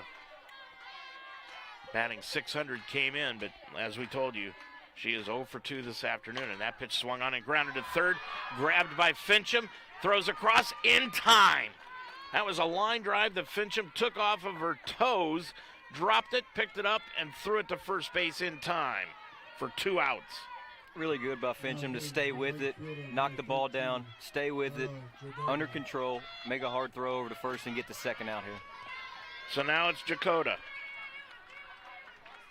Jagoda has had a single, 2 singles, and was stranded right down the left field line both times. And that pitch is taken inside for a ball. You've got Otto playing in left field and close to the line.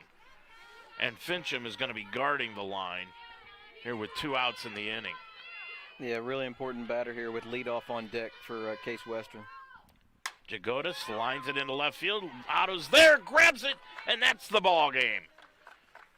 So the Lions pick up their 6th victory of the year on the line out by Jagoda to left field, and the Lions win it here this afternoon by a final score of 4-2. Chris and I will be back to wrap things up from Kinder Morgan Stadium after this. Think of the NCAA as a spirit squad, cheering for student athletes at every big event and every small one. We'd be there in the classroom, at graduation, at their first job interview. Okay, so don't think of us as a spirit squad. Think of us as a mascot. Well, just know we're always there for student athletes. Life should be enjoyed, so get up and start. At Iron Sharpens Iron Personal Training, they develop a healthy relationship with you and provide a positive, encouraging environment to train. The staff at Iron Sharpens Iron will set up a personal training system that fits you and you alone, and your first session is free. Are you ready to have fun and get in shape? Iron sharpens iron serves the greater Cincinnati area. Check them out at isi-pt.com. That's isi-pt.com. Or call them today at 513-748-1538. Well, Chris, we've talked about it, pitching. It's big in baseball, it's big in softball, and today the Lions had the better pitching in this game to pick up the victory. Yeah, I thought Sarah Miller had a really good game. Looking at her stat line here, 7 hits. The biggest thing that stands out for me is no base on balls. Only 1 strikeout, but again, she struggled earlier in the year with walks, hit by pitches, so really good to see her in back-to-back weekends getting that under control and having good performances. I mean, I'm not going to complain about a 2-run outing with Sarah Miller. Again, the Mount offense was able to get going there in the 5th, and then Cam McCool comes in and does what Cam does and gets outs and strikes people out. Yeah, and of course the big hit of the ball game had to do with Olivia Berger coming in, and like we said, it would be interesting to ask Beth here coming up later on as she's getting ready for the second game as to why she picked Berger to come in and pinch hit at that particular moment, but it was a key moment in this ball game. Yeah, just being around the program, obviously Coach Morris, Coach Goddard speak highly of Berger, and just a really awesome moment for a kid who comes in, grinds it out, puts in a lot of work, and then in her moment, she shines for the Mount today. Outstanding win today for the Mount. They go to 6-5 on the year. Case now 2-1. Next game will begin in about a half an hour. We will not be broadcasting that one, so we'll go over all the totals in this afternoon's ball game and wrap it up from Kinder Morgan when we return after this. At Mount St. Joseph, we're on a mission to make sure every single student succeeds in their career. In fact, 98% of our undergraduates are working in their field within 6 months of graduation. Discover the Mount at msj.edu/admissions.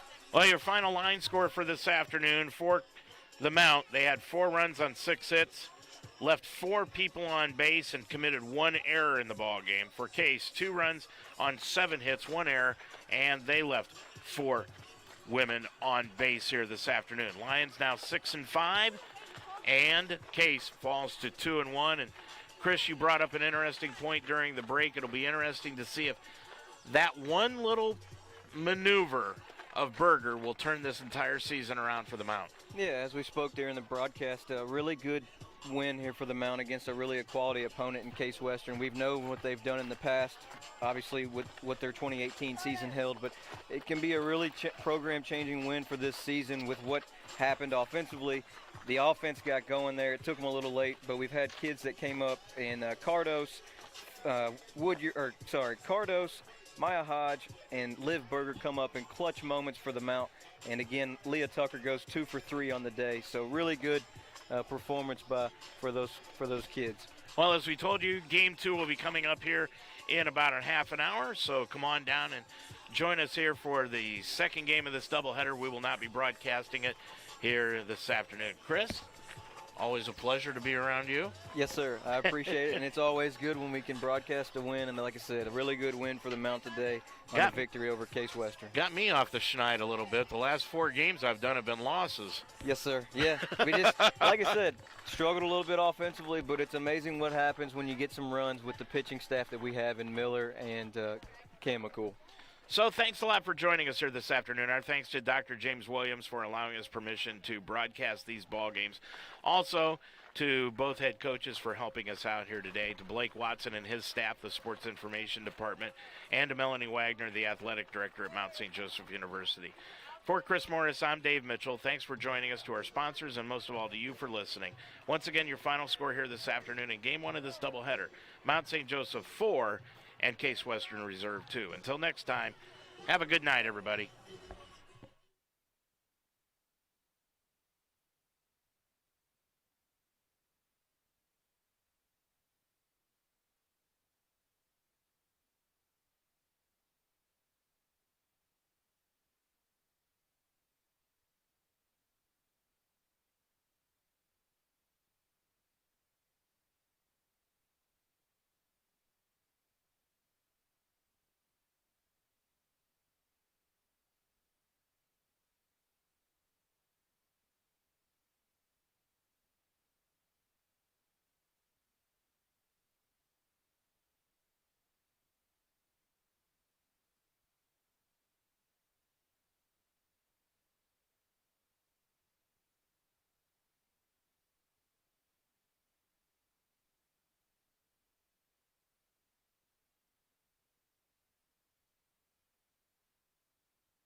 check, check, check.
Check, check, check, check, check, check, check.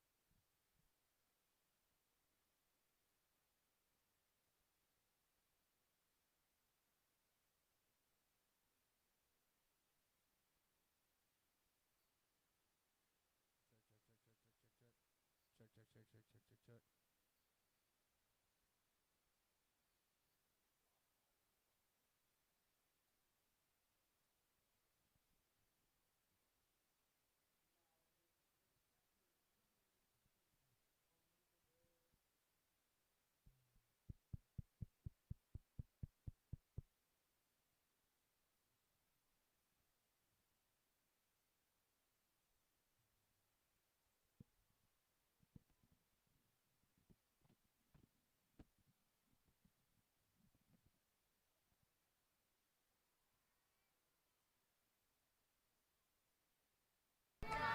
Well, it was the guy. I think they're gonna meet this. It was the guy. But it was one of them. I looked at him. I did not like him. Not right now. Whenever my whole entire family has gone to campus. My mom, my uncle, my aunt, my cousin, my sister went there. Like, I would be a huge legacy if I went there. And when I visited, after I've been on the family and stuff, my cousin went with me on like the tour, and when I was sitting in on practice, like the coach would talk to my cousin and Billy would talk to me. It was like one of those things. But then whenever I came to like he was there looking at me, he said, I can tell that you like it here, and I was like, yeah.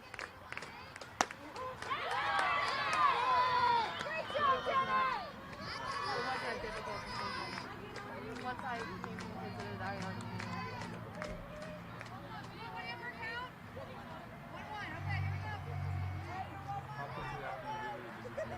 It was a while. It's because I didn't know, like, how to do it. And I was still in the middle of my season, so I was trying to finish that up. On the road, I think. I got I'll talk to her dad on Tuesday. She's taking a visit that Wednesday and committed that Sunday. I already knew I was going to commit there. I was trying to just commit sooner, but I just didn't. Because as soon as, it was one of those things that I hated everywhere else that I was.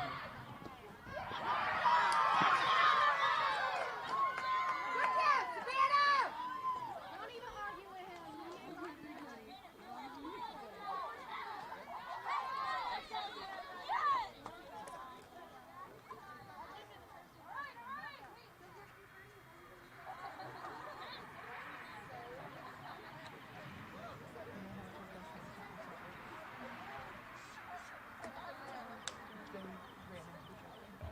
In the bottom half of the first, the Mount gets no runs on no hits, no errors, and nobody left on base. Dating drama, to say the least. I know how it goes. And I've been trying, like,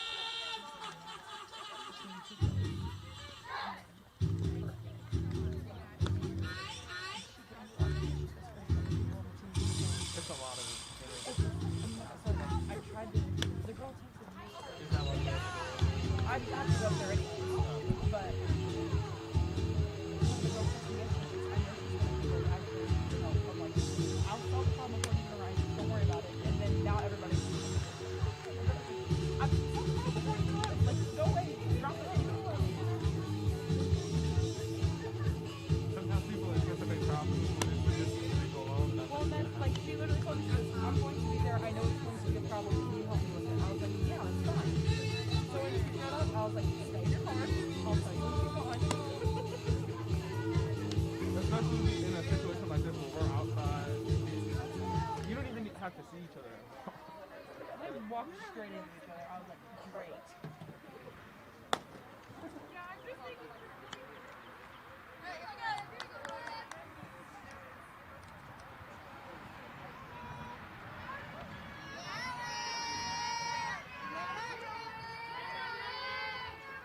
Leading off for the Spartans, the designated player number 18, Liv Thomas. Somewhere basic. They also also play at the Florence Freedom. It's down. It's down. It's nice. They have like high school. How hard is it to have a field of softball and baseball at the same time? What? Have a softball baseball field. Like it's both sports. Yeah, because we can't have the mound. And then have to have it. And it would be too much to Every game, yeah. or even every day. Well, and then like the fences for baseball are so much further back. Nice job, Gracie! I mean, they can put up 10 fences, but it's still. Now hitting the third baseman, number 3, Haley Rose. It'd be easier just to build a whole new field. Exactly. Like, they could easily turn that into a field. Easily. That's what I thought it was when I came here. I thought That's this the was practice baseball and field. this was soccer. That's the practice field. And then soccer also practices up there. Like, if men and women want to go at the same time, one of them comes down here to practice. How do they just come here and they just, how do they change them? They're changed before they even go. As I say, everybody comes down here ready to go. Okay. We're the only team on campus that doesn't have a locker room. Yeah, we don't have one.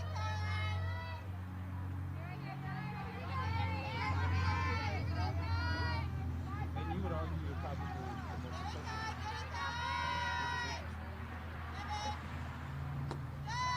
But the softball really need a locker room. We had one in high school. Almost every high school has it. Because I know there's some schools that don't even need one. Oh yeah, D1 schools, their locker rooms are nice. They don't really need it. Half time like a...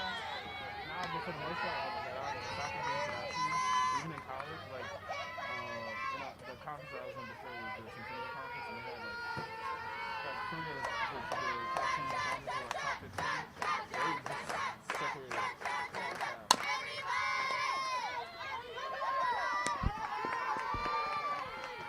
Like, they wouldn't even, most of the time, they wouldn't even go into the locker room, and they would come play the game and go straight back in the game. For soccer games. So, like, they don't need a locker room. Now hitting the right fielder, number 12, Amanda I guess maybe at Ryan. home. Yeah. I mean, it's nice to have one, but it's not absolutely necessary. Yeah, I mean, I feel like everybody should have something for themselves. No, it's like, if we want to hang out with each other, we're normally in his office. And you know how small that office is? Like, there's been a time where all of us, like the entire team, has been in that office. I can imagine. Sitting on each other's laps and laying on the floor and doing everything else. I can imagine.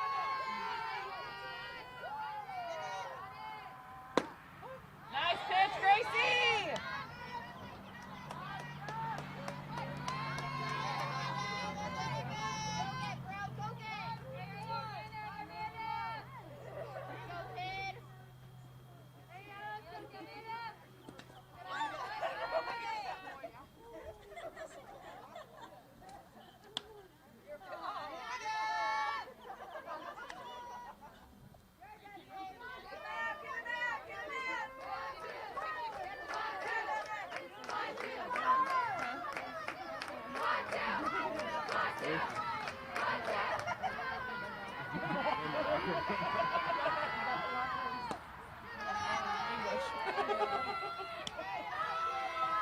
All baseball and softball. Baseballs are normally bigger. But other than that, yeah.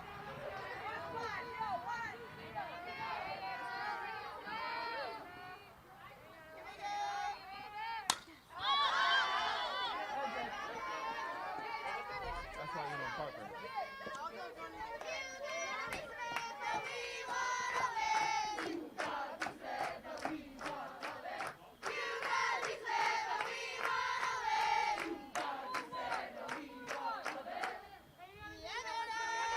What day of week do y'all have the softball have on? Normally weekends. Except for they have games. I practice Monday through Friday, and then Sundays when they're off on Saturday. Now hitting the first baseman, number 8, Savannah Gosling. It depends, though. Like, if they have a good week, they'll get both off. They had a rough week, so they'll get one off.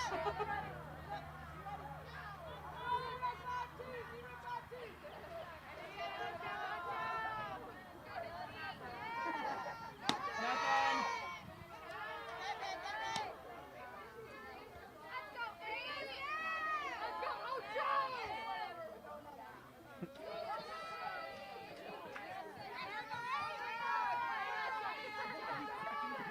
She said, let's go.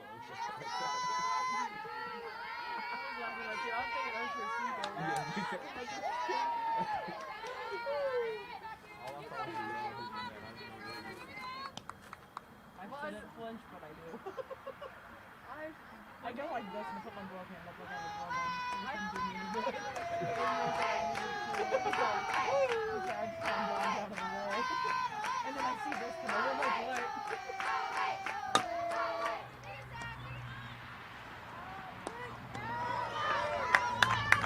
Nice pitch, Carlos!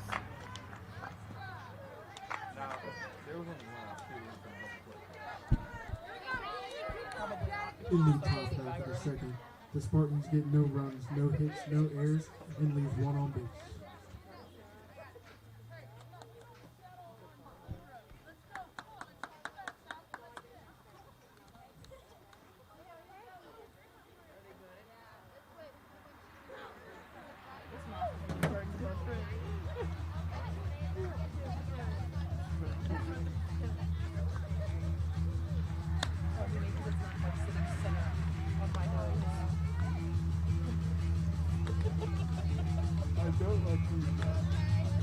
Well, this is straight up attached to my shirt.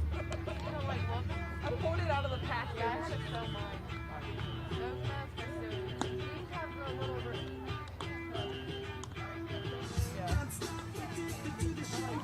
pulled this shirt out of the package. I was like, what the hell is that? It's a part of your shirt? Yes. It's literally like, I thought it was just like in no, your it's connected. How long ago did you buy it? It was this year's stuff. Oh, okay. Like I still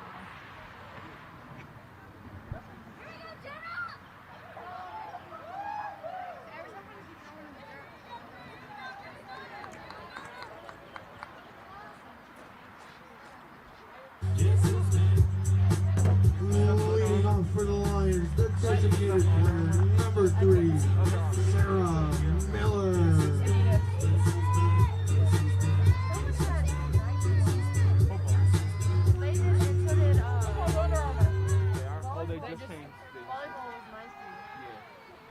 Men's basketball is Nike too, isn't it? That's it. See, here they have a contract with BSN and not a company. So at the old school I was at, we had a contract with Under Armour through BSN. Here they only have it with BSN. So we're Under Armour? Yeah, we just chose to be Under Armour because you can get that through BSN. Like you can get Under Armour, Nike, Adidas, you can get all of that. I honestly like doing Adidas because it's like the cheapest out of the 3 brands. I've never been at an Adidas store. I've only been Under Armour. I've only ever been Adidas. I used to be all Nike and now I'm like all Adidas. And I can find more, okay, so I'm for men's shoes. And I feel like I can find more Adidas shoes in men's that look more feminine than I can Nike. Because Adidas goes with those softer jeans and those colors. Yes. That actually go with it. Like Nike's like straight red and black.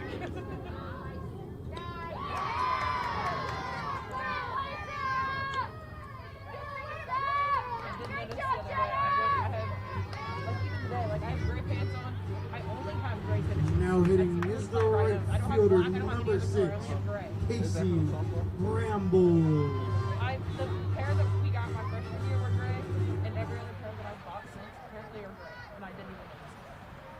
I'm usually black.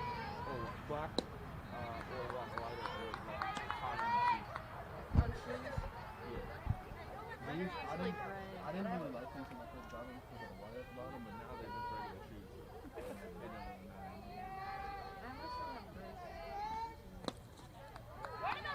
Every single pair of tennis shoes I own. Yeah. Especially when I wear gray leggings and they match the color around.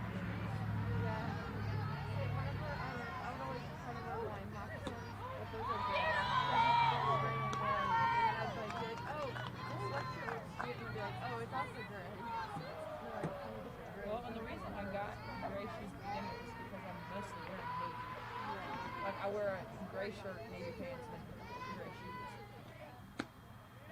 Oh my God. Recently, I've been wearing like all gray pants. I don't know what's going on with me.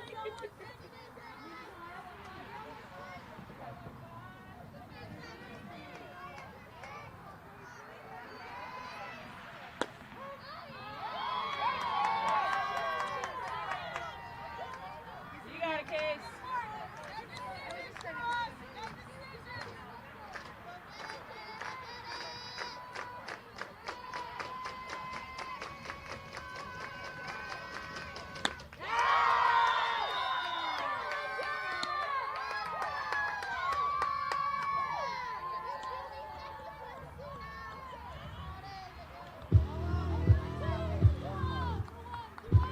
Now hitting the center fielder, number 7, Gracie Woodyard.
Now hitting the first baseman, number 36, Sarah Cardos.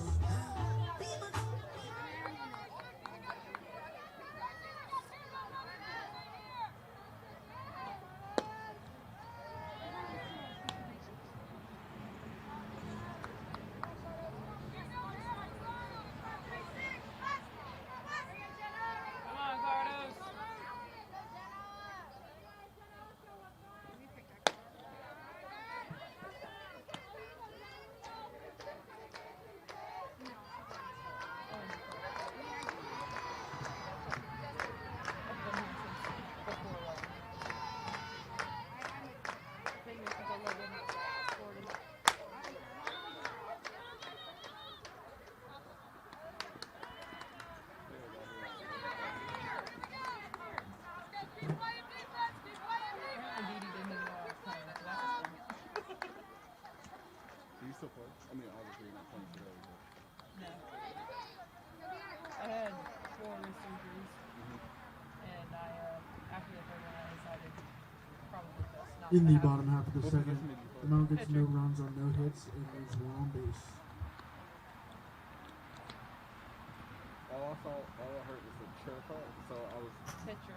Yeah.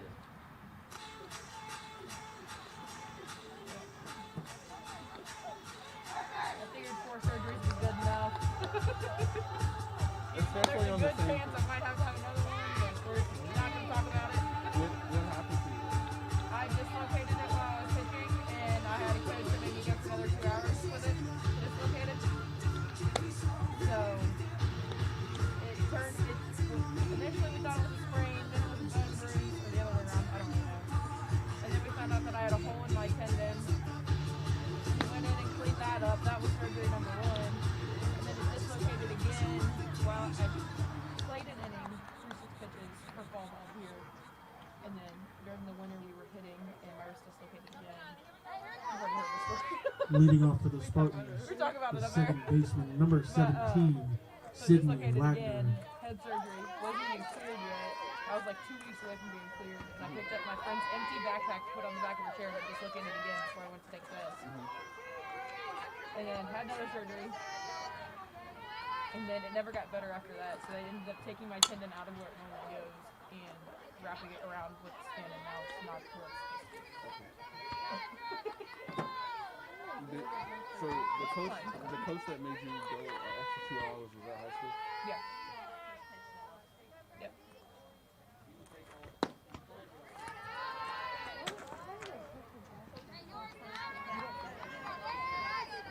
I hit my back when I was playing high ball. Yeah, I asked him about that too. I was like, Well, is there like a Gracie? Oh, she didn't. But most players hit their leg. I don't have any feeling from here to here on my leg. Still. I can feel every part of my body. Just I also can't feel this anymore, but that's for another reason. My thing is my ankle, when it snows or rains, my ankle hurts. And after skating a lot, my thumb starts to go like this. That's better. No, the only thing that hurts when I shoot is my shoulder. Really?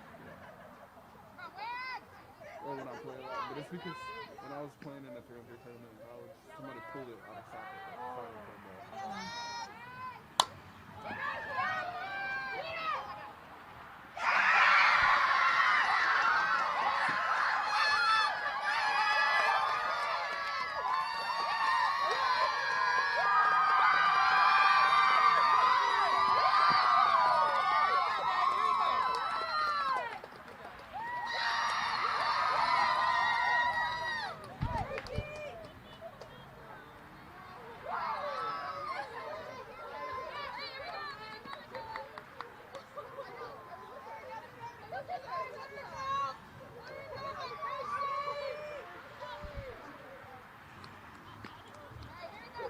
Now hitting is the left fielder, number 13, Kayla Jadoga. Hey, you got it here, Gracie!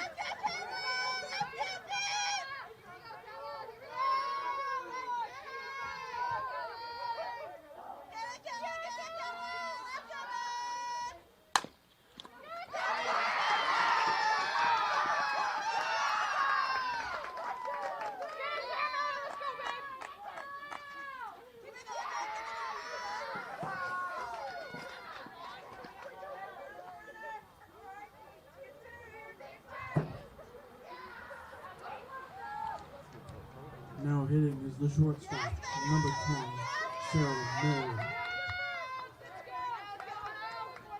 What's usually the temperature for that for softball? I don't really know. There's never really a normal. It's typically at least warm enough to not have Under Armour on. I want to say like 60s. Because I know like in football, they'll play in the snow. I'm assuming you won't do that in softball. So like, I mean, it's like 32 and we just have to shovel the field. And use aluminum bat because composite. Yes! Nice job, B! Would you say that Southern softball and baseball is better than Northern? That's a lot more competitive. You're a lot more aggressive about what you do.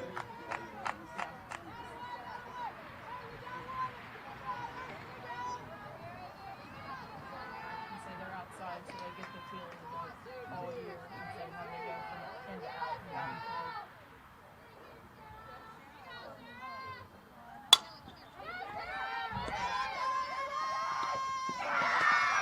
Because I know it has to be tough going from like a fake mound to a real mound in baseball, inside to outside.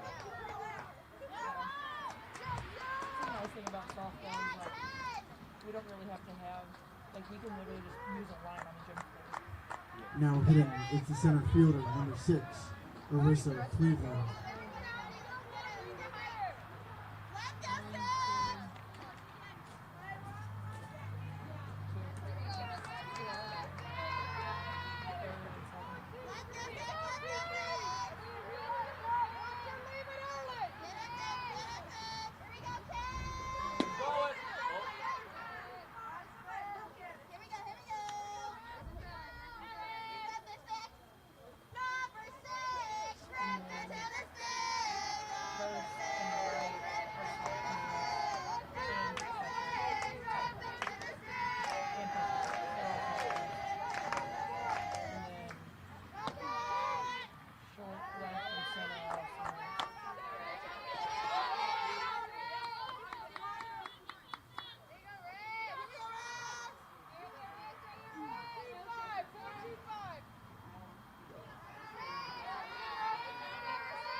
is the catcher, number 2, Dustin Reynolds.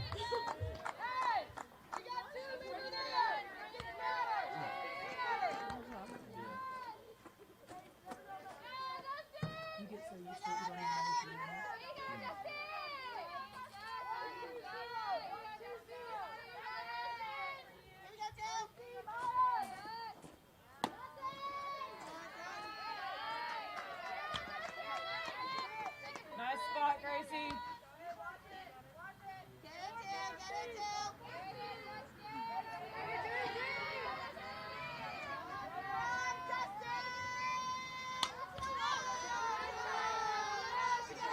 Good thing they got those there, I tell you that.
Now hitting the designated player, number 18, Liv Thomas.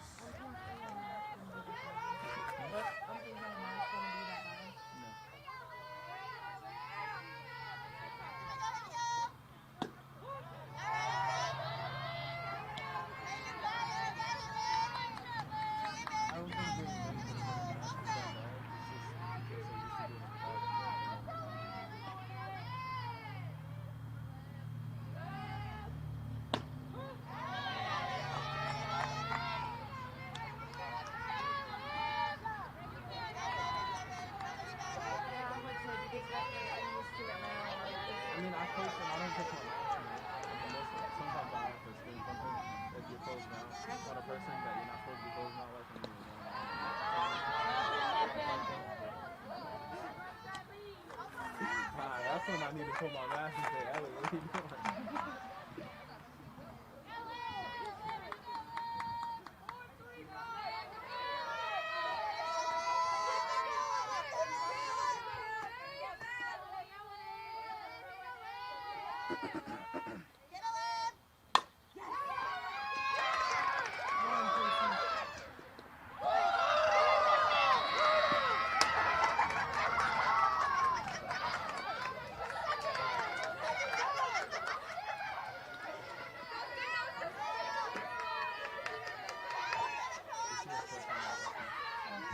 Now hitting is the third baseman, number 3, Haley Gross.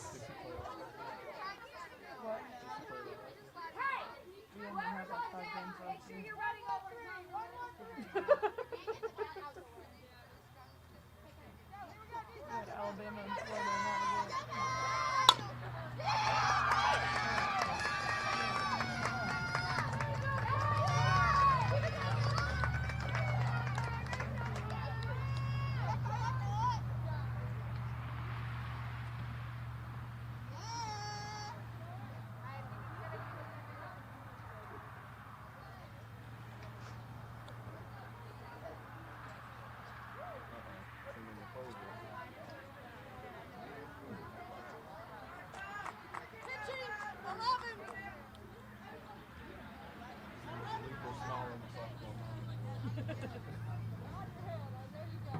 She's not smiling, that's when you get concerned.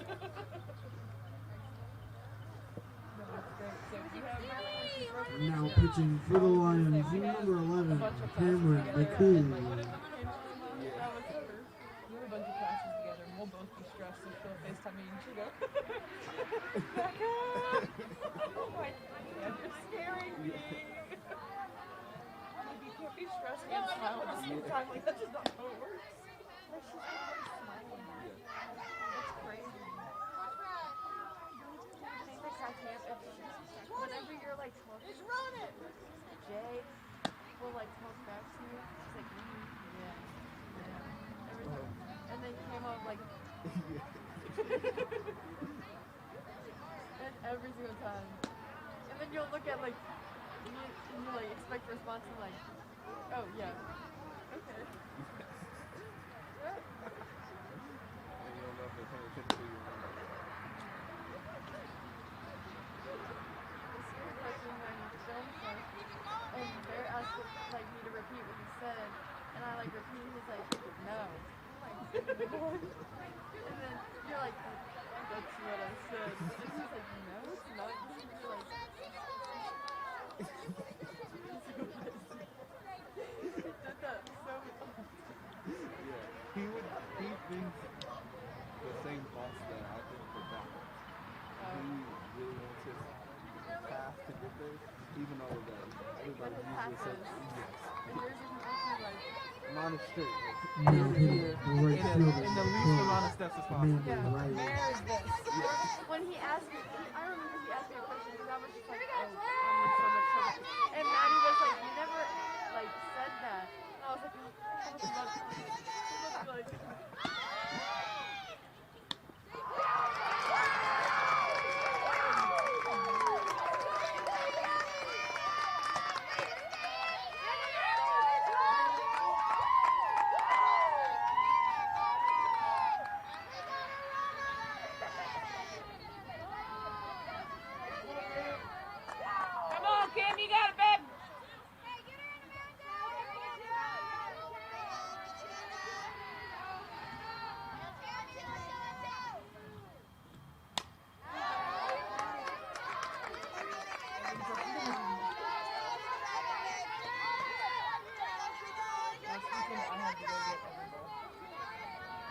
Glad he's just like going after, not like looking at me. I think he's just like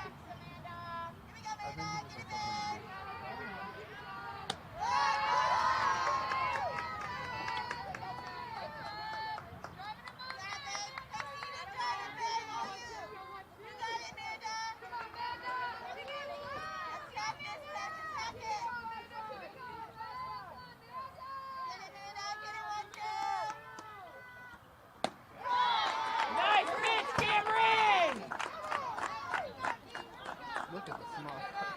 She said, woo! I got out of that one.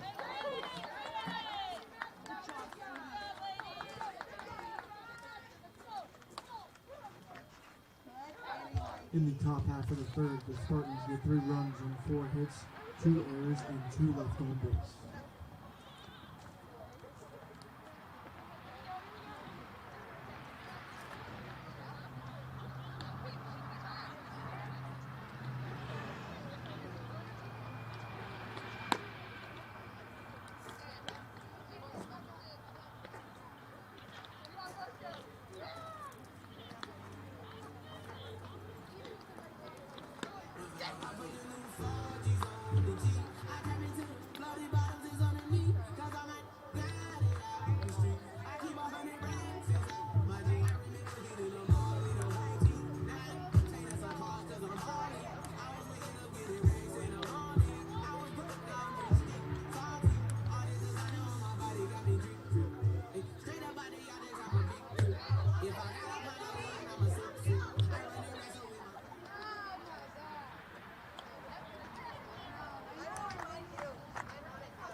Leading off for the Lions, the third baseman, number 9, Casey Fincham.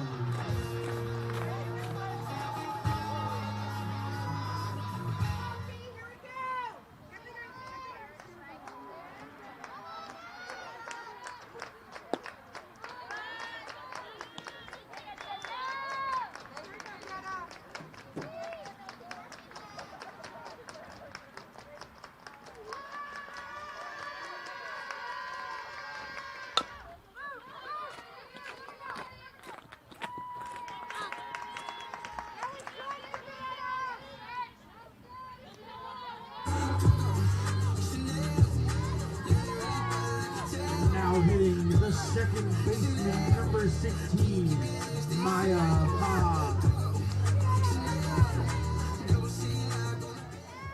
Does this one go all 9 since it's the second? We only play 7. Always. Unless it's we go in extra innings for the 5. Is there like a mercy rule for 5? Yeah. And I knew at some point something was 2 innings shorter or something. Yeah. I think it's 8 after 5. Okay.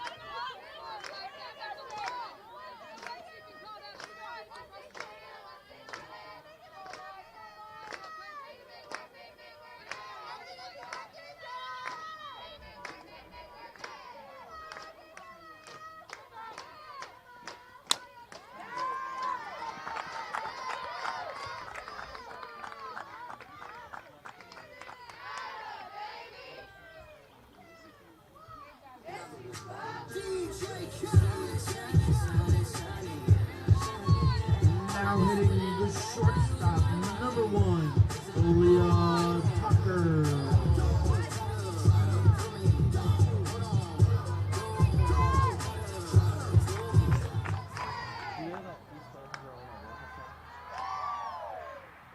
They get to pick it too.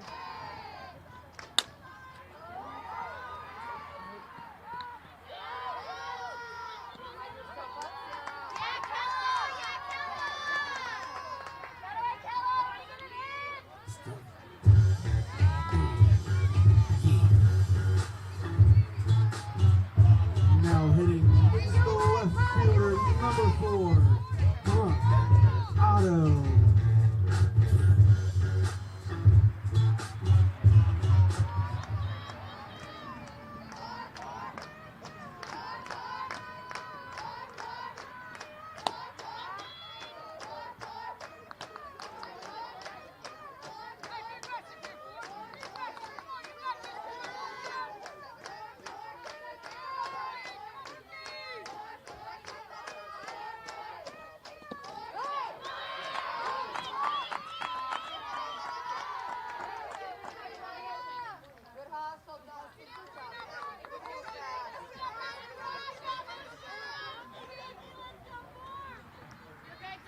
You got it, bro.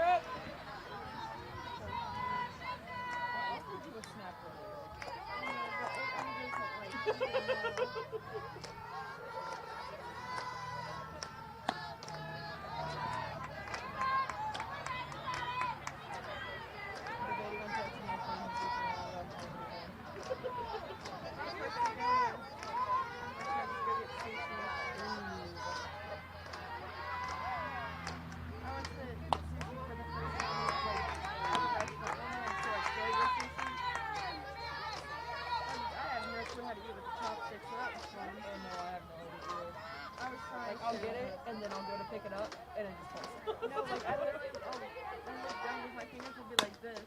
Yeah.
It's not the same function.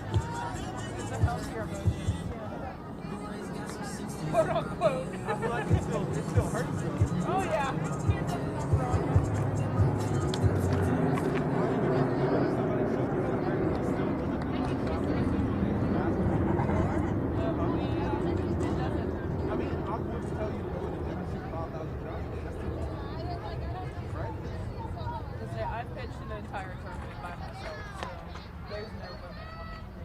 like Leading 12 off for the games that term now. Spartans, the first baseman, number 8, Savannah We Gosda. pitch for at least an hour every day of the week. That's a lot. And I mean, I guess it's different when you control it and you're used to it.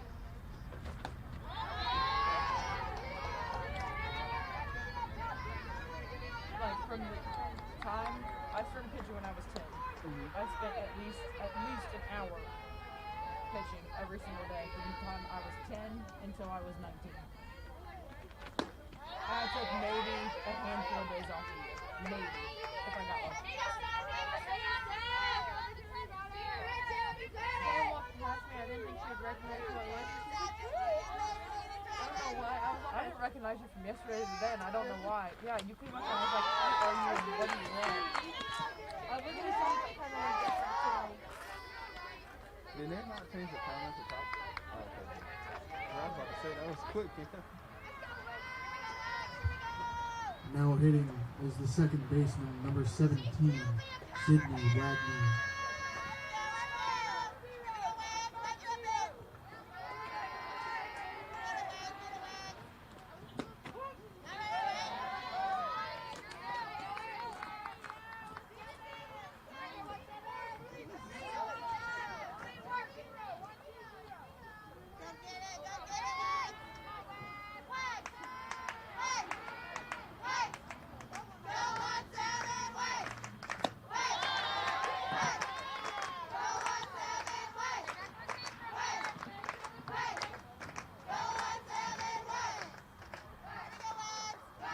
So as a pitcher, with an 0-2 count like this, are you super aggressive in the next one, or do you throw a ball? No, you don't want the ball in your line. Because they're going to swing for everything. Like that. That's for sure.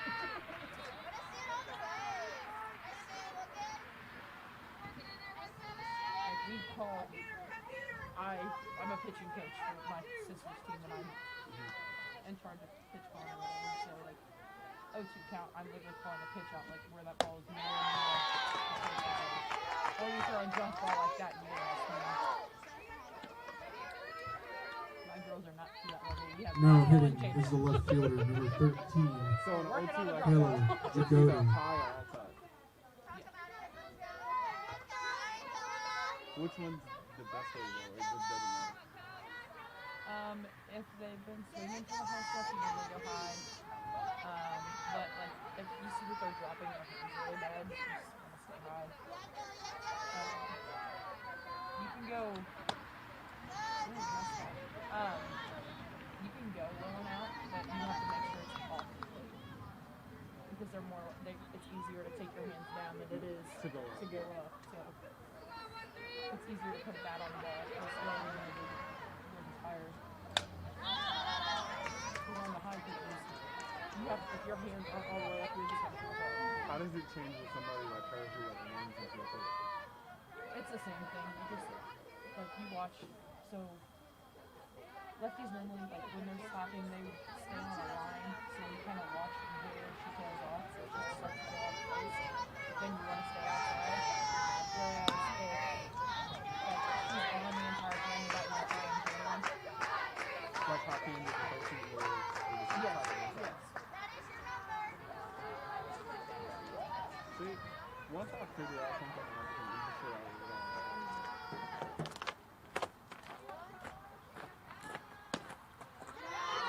Nice shot, and So would you say she did at the beginning of the week? you what? Did she do it at the beginning of the week?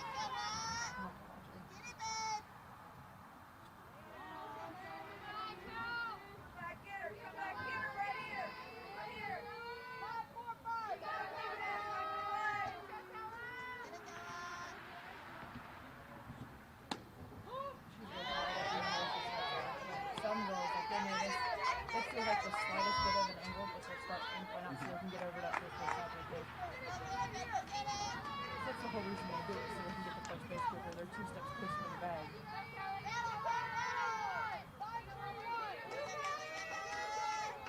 Is that something that shorter girls usually do? It's the quicker girls.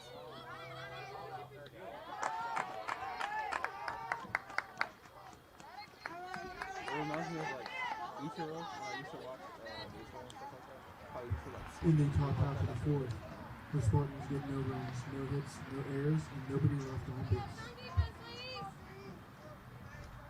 Yeah, and you'll notice like only lefties do it. The right-handers, like right-handed batters, don't. Okay. Well, and even then, like, I mean, you can have quick righties, but they'll normally flip you around to the left side if they're quick, so you get everything faster. Is it hard to switch like that? If you learn young, it's not hard, but it's like Liz Quick came in a righty and she was a left-handed side end of her freshman year, so it takes a lot of practice because it's such a different swing. Because you're not trying to hit for power, you're trying to hit to like make something happen.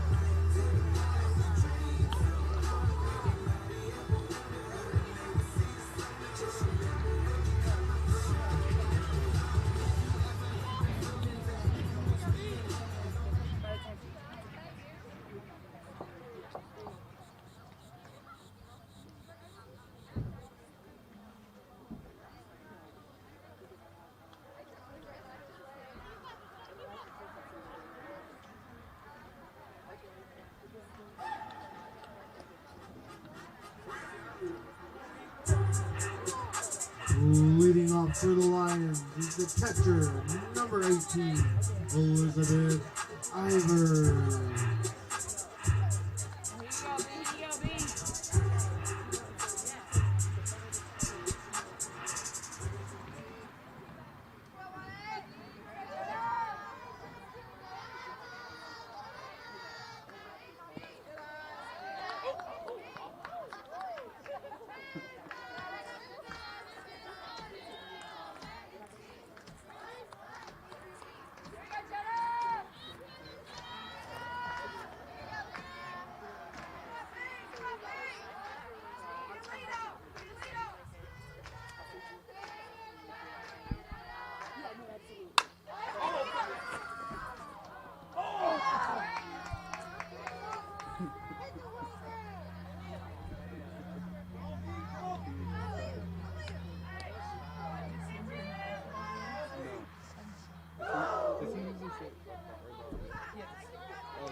Somebody gotta have some energy.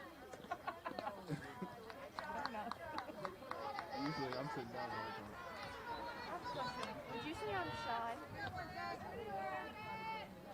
When you first meet somebody. No, I wouldn't even call it shy. I think it's more either intentional or unintentional. I haven't figured out yet, but I was. I think it's because I don't, when I first meet people, I don't feel comfortable. You don't know how much effort to give them. Yeah. I don't know how much. I don't know how much to give myself.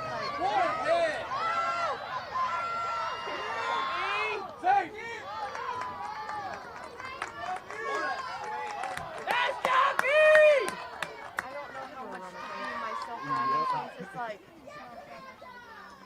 because once I started opening up to Chloe and Carly, and they were like, you're actually kind of fun. They're weird, yeah. They're all weird together. Yeah. I've noticed. I think I matched their weirdness You do. pretty well. They're picked the good one. I said they're picked the good one.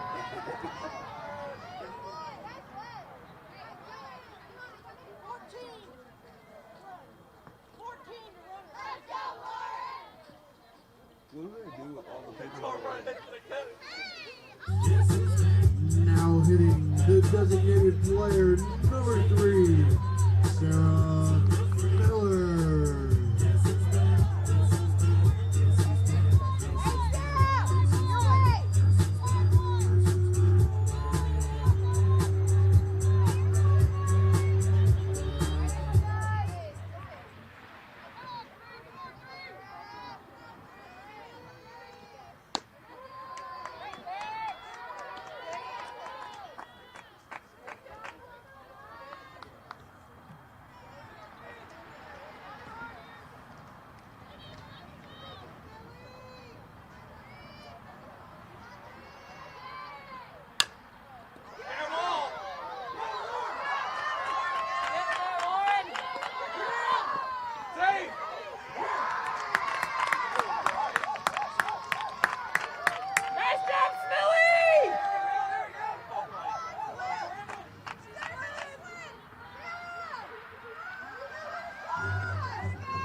Now hitting is the right fielder, number 6, Casey Bramble.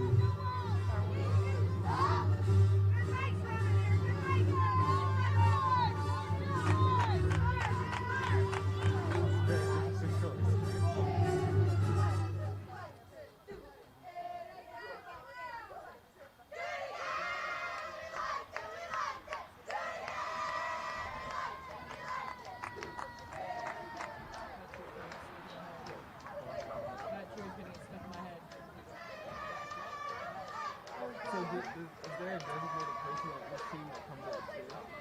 No. My sister's babysitting. Yeah. When is it? Next Wednesday. Oh, I thought it was. It's like this coming Wednesday. Hey, here we go, ladies! One St. Patrick's Day, sophomore or junior year of high school. It took me like 2 hours to get home because the buses were so packed. Because I used to have to take like the public transit home. An extra 2.5 hours because people were coming from downtown and I had to take the bus that comes from downtown. It was literally like no standing room in the bus.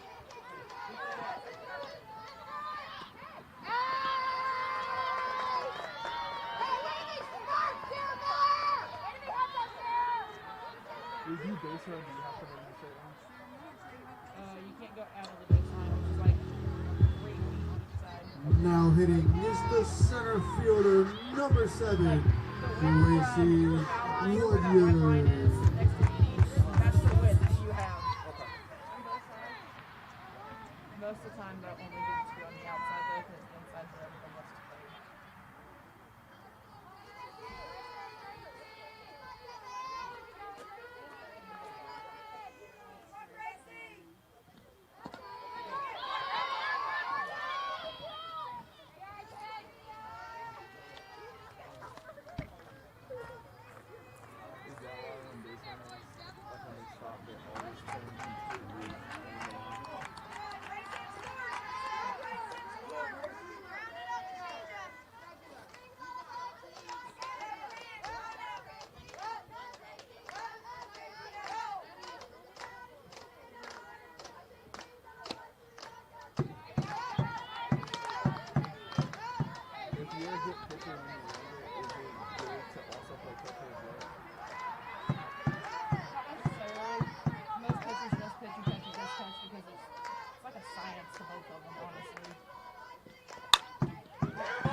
Now hitting is the first baseman, number 36, Sarah Carter.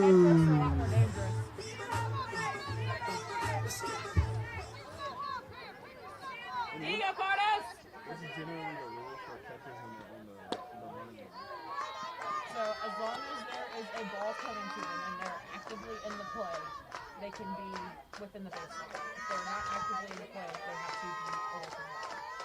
What about base runners running through the pitcher? The catcher. I've seen that a couple times where they just run straight into it. They'll call what they call Interference. They'll call interference on it, yeah. Is it a penalty? It's a judgment call, honestly. If it's like, if you can tell it's intentional, most of the time you'll get thrown out, to be honest.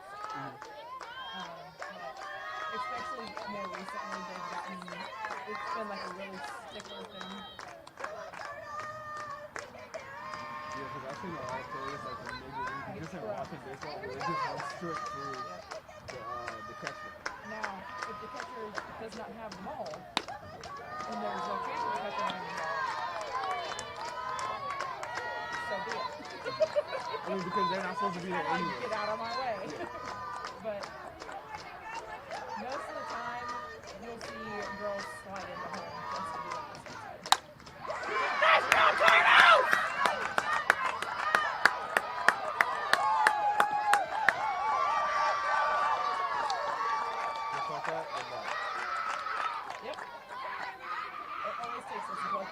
to wake up until the end of the season.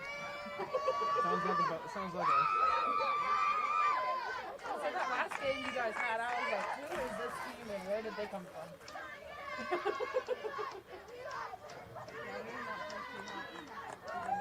Nope, watch the whole thing.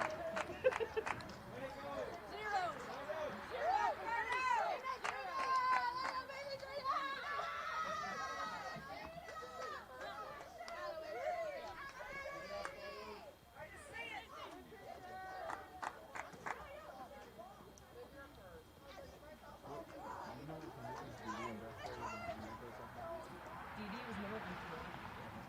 I couldn't tell you about that. Do you know which positions typically make the best players? Wherever. As long as you learn the game and you have a really good knowledge of it. Because typically basketball is going to be involved. There are post players who make really good coaches, but for the most part, it's involved. Well, and I feel like with softball, I mean, yeah, a lot of things are like position specific, but you're practicing as a whole team at all times, so you have a knowledge. And like when you're younger, the goal is to be in every single position, so you know how to play every position. So like I know when we had my girls that I have now, when they were younger, it was literally every inning. It was on a rotation. Because at so that they all point, you don't knew. care if you win or lose. Yeah, well, and that, and so they all know how to play every single position. Like outfield is pretty much the same all over the place. Middle infield is the same. Corners the same. Pitcher and catcher is where it gets tricky. But catcher typically knows. Pitcher and catcher typically know re-enters. because they're involved in every single play. 8 goes to pitch. Does the catcher, what is typically the catcher's second? 18 goes to first base. And they go down to 9. Sometimes, normally they're, once you get to this age, it's either your catcher or your second. But during travel, I'd say corner. Pitcher and catcher normally go to corners. So, First and third. Sorry. Middle infield is short and second. You're good. No, I'm used Now to pitching talking for the about it all the time, Spartans, so it number just kind 8, of comes out. Savannah Gosden. Do what? Secondary? Outfield, probably. It depends, though. It depends on the player. Now hitting for the Lions, the third baseman, number 9, Casey All Fincham. depends on basically what they're comfortable in and what they do well at. Because I know I was pitcher and first. I could play outfield if they really needed me to, but I did not have the skill whatsoever to be out there.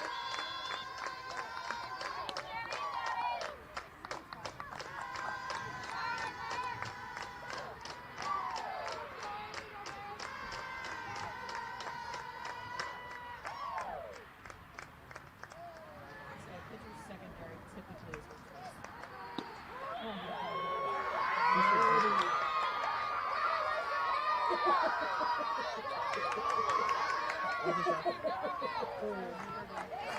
That was knuckle. That was dancing.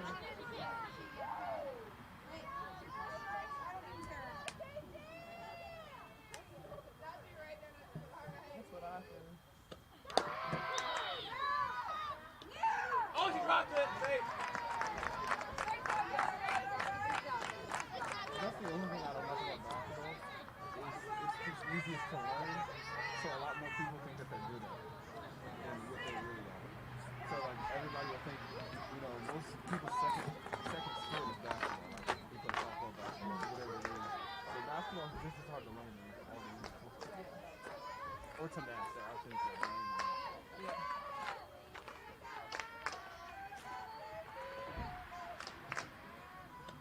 Basketball is like the universal sport in general. It's like basketball and soccer. Like when you're younger, what sports do you play? Basketball and soccer. Yeah, I used to be really good at soccer.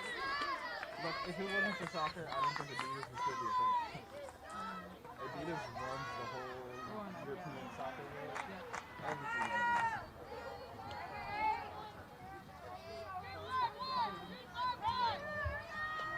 Now hitting is the second baseman, number 16, Maya Hodge.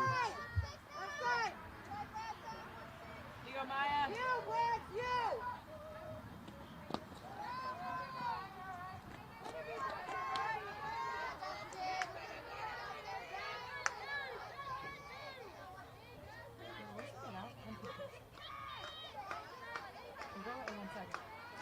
She just came home.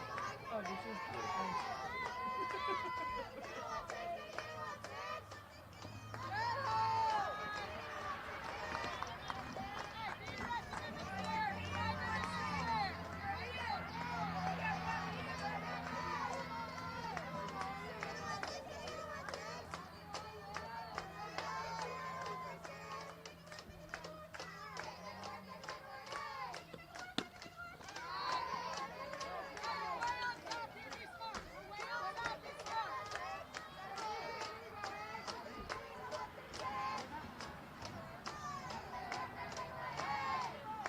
So as a pitcher, down for your life, are you going to strike zone or are you going to the game?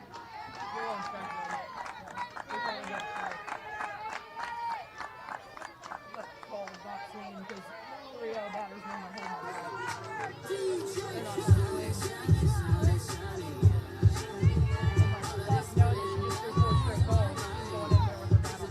Now hitting is the shortstop, number 1, Aaliyah Tucker.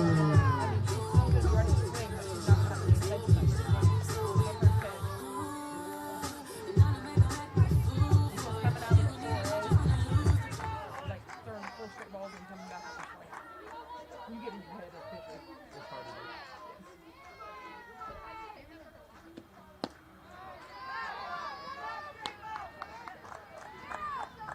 Be smart here, Tuck. You got it, babe.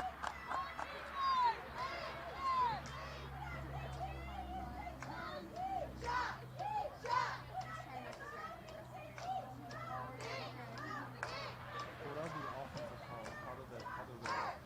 What do you mean? Because you just called out numbers. So you have hit, snap, steal, bunt, drag. I think it's like, so like slap and drag run with the lefties, and Tuck can go left, but she's been hitting right this time. And if she be the ones that will go left because she's quicker.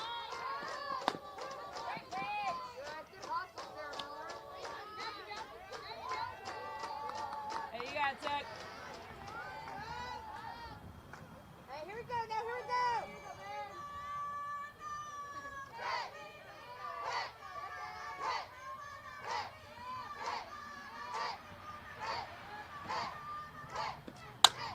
Nice job!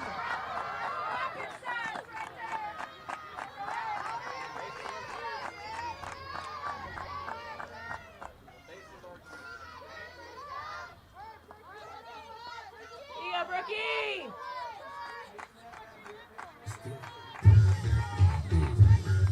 Now hitting is the left fielder, number 4, Brock Otto.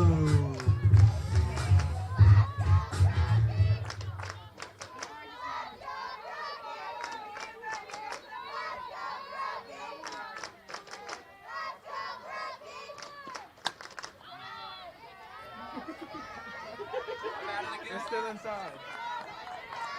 Goes up, he's already gone.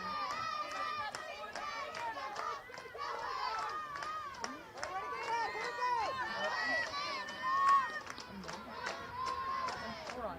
Clocked in. Like you said, packed in. Yes,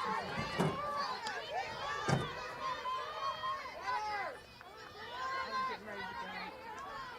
Home? Think I did?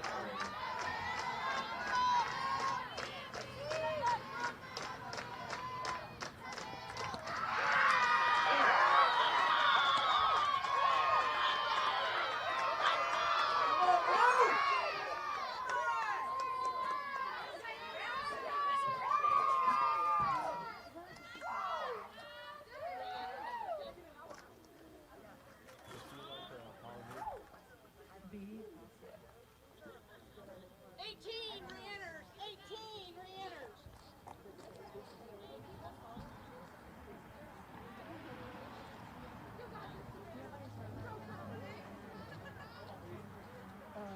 What's your catcher? They do what's called a courtesy runner. Now hitting is the catcher, number 18, Elizabeth Ivers. First baseman and everybody besides pitcher and catcher.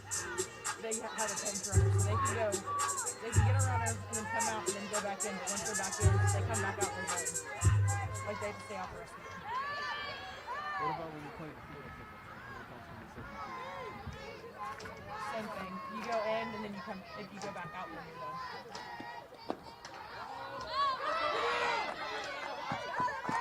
So 2 subs basically.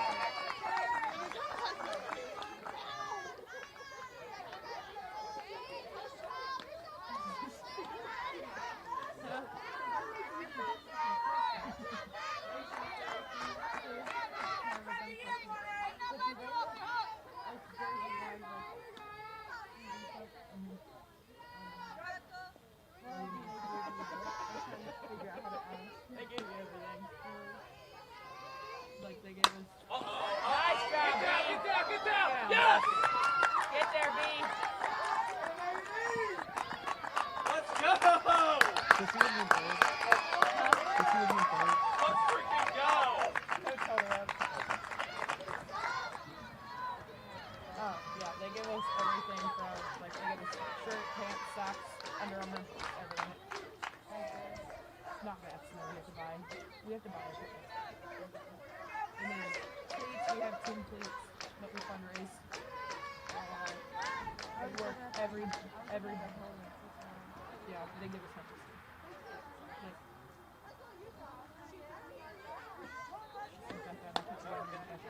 You work every Bengals game, right? every Bengals and every FC. What time do you do FC? Like with the FC games, we only, like, as players, we only have to work 7, I think is what the number that they gave us.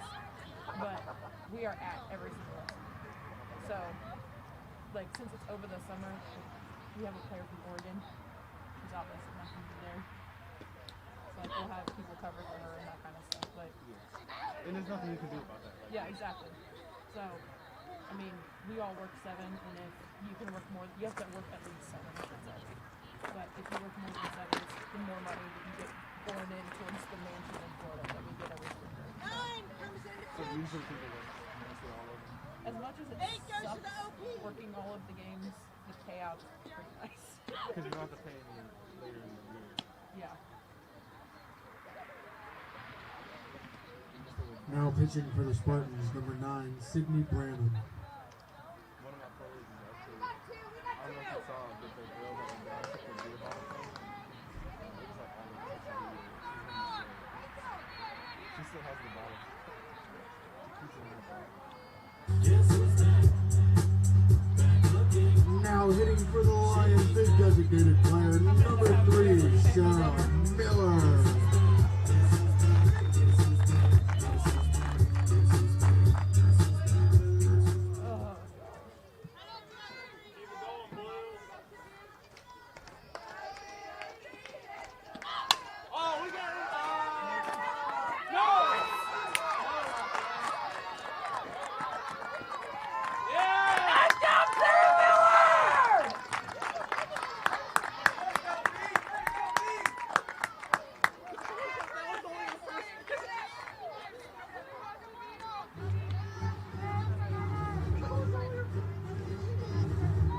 Now hitting is the right fielder, number 6, Casey Bramble.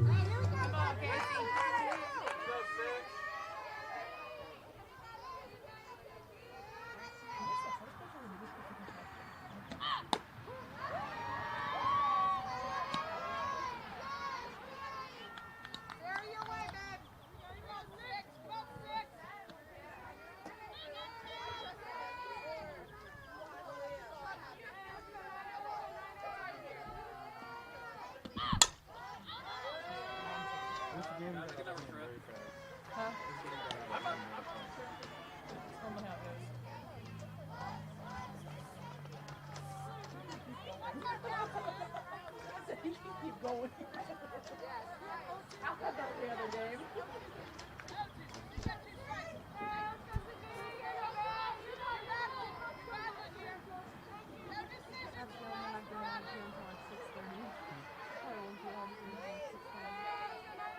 No, I thought it was because they only have like 30 more innings today.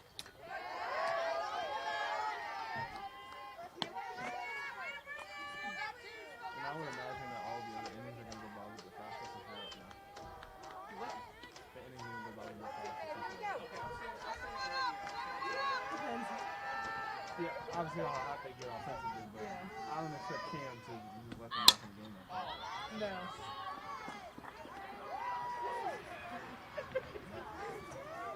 He's already on the shoulder. I know. Oh, I just still can't get over it. He was like, "What's he done?"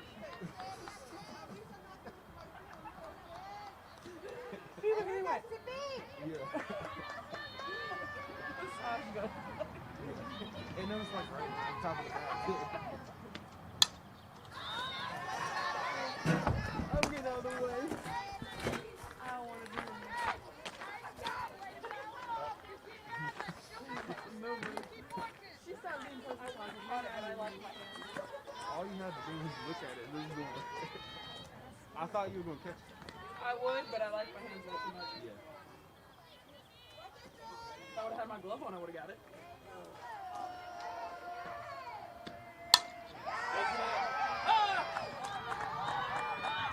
Get down! Get down! Get down! Oh, God, Casey. Safe!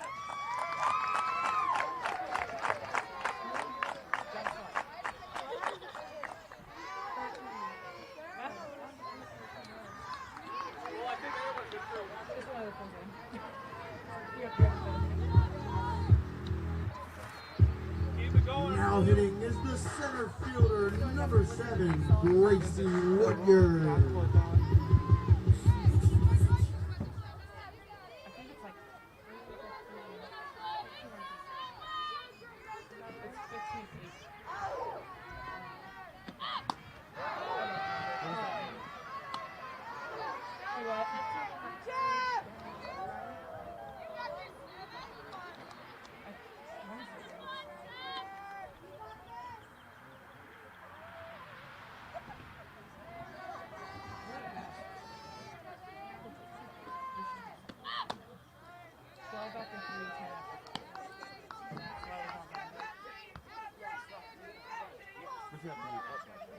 Huh? Yes. Correct.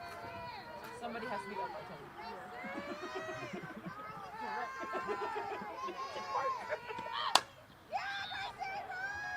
Bye, Evan. I'm off again.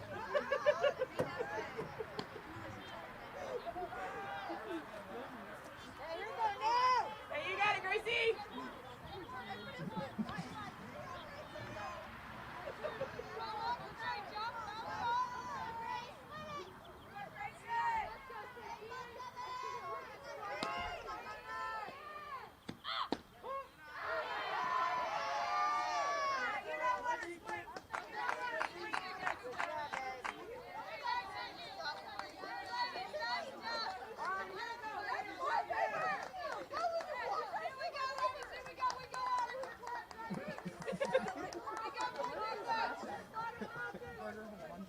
In the bottom half of the fourth, the Lions get 9 runs on 9 hits, no errors, and leave 1 on base. They have a spray chart of where they have hit the entire season and last season. Like where the balls go? Yes. Yeah. Where the ball lands. If they hit the right field and it's a pop up, it's a green dot.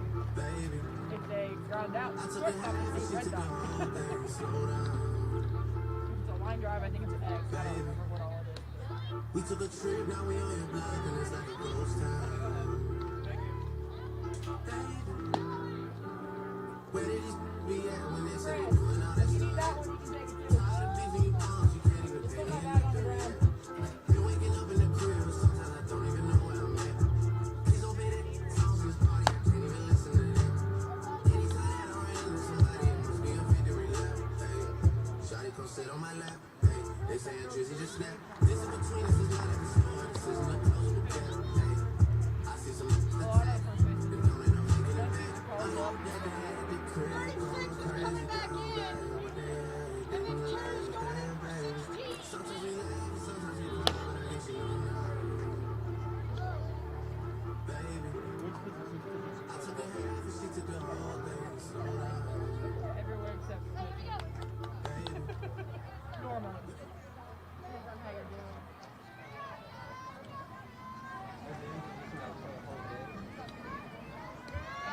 Leading off for the Spartans is your shortstop, number 10, Sarah Miller. Unless it's a whole thing.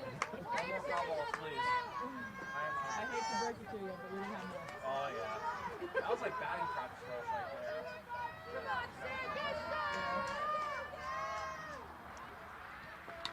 Oh, am I supposed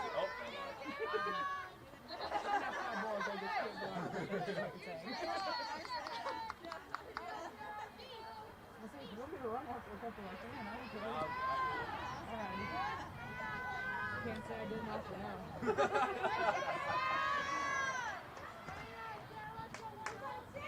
I ran all last Sunday, so I'm okay, used to gotcha. it. I'm the manager for the team, so I run everything.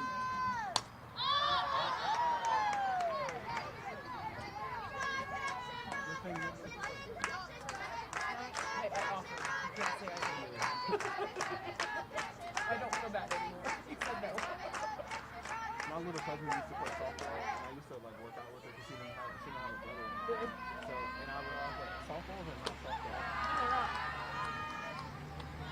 You know how we talk about places on our bodies that we couldn't feel before? There's also a hole in my shin. Like literally a dent in my shin bone. From softball. Oh my gosh. I was on the mound. I've had way too many people calls. Yes. I've had what? I've had one here. I took by a former teammate, and she was, it's fine, we played together last year. I was like, that doesn't make it okay. I'm so sorry.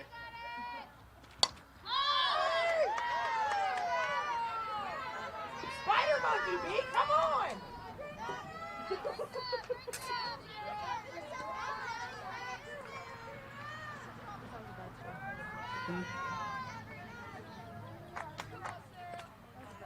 Now I broke a clipboard. What a day I'm at.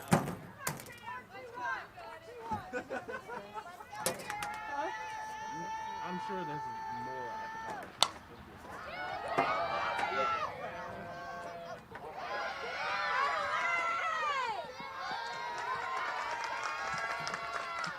You know it's supposed to.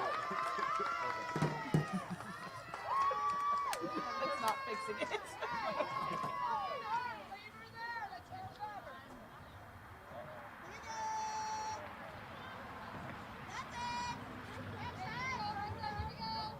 Now hitting is the center fielder, number 6, Marissa Cleveland. Yeah, all the way. Okay. All the way in the woods. I didn't know if you got it or not. Yeah, I slid a couple times. You kind of just have to sit down Really on your butt. pretty steep down there. I was gonna say, you just have to sit on your butt and kind of hope for the best. Oh, I didn't sit on my butt. I was like, I just sat down last game and went for it. And another one. Go, Mama, go!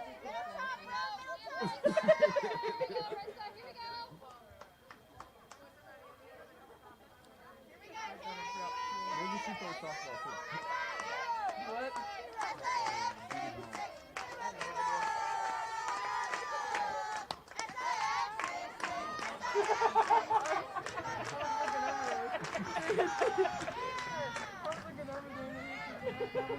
Where'd it go?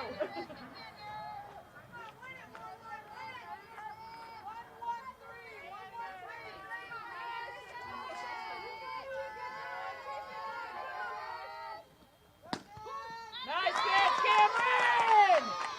The next one's going way away. Oh, for sure. 100%.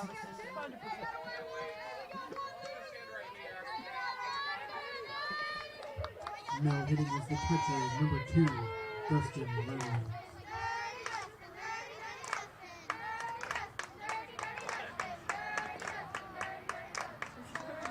No, it's up.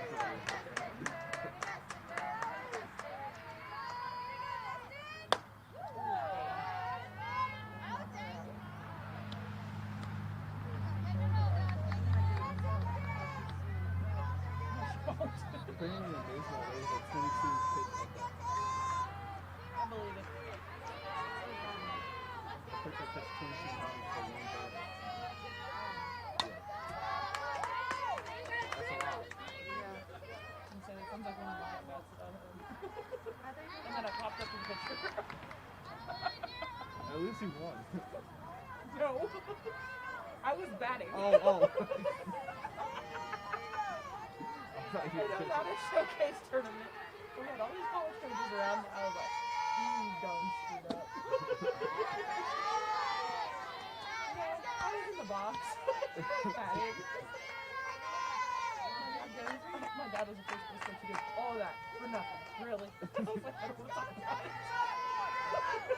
What's the longest the number of pitches you missed on pitches?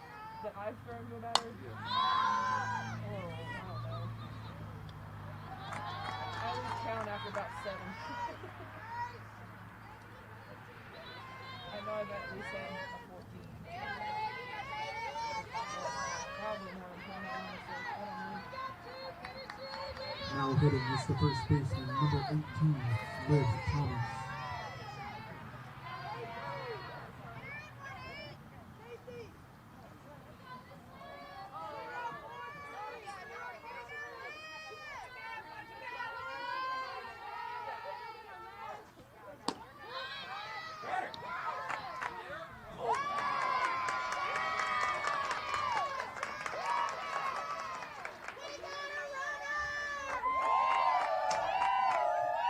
What'd she say? I know she called me. She was nice, really. Okay. That's what I was confused about because I didn't see that either. So this is making clear. It's not as much arguing on softball as it is in baseball and basketball. It just gets said under our breath.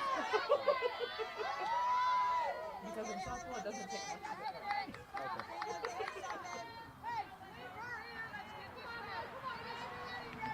Eagle Cam!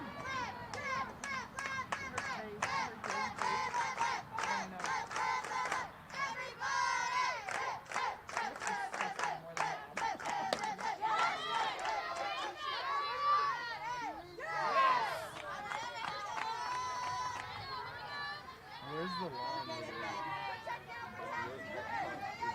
I've seen it across the court. Okay, the whole court. Like the back has to, like even if it comes over just back corner and comes back, it's considered going. Okay. That's always what I was confused about.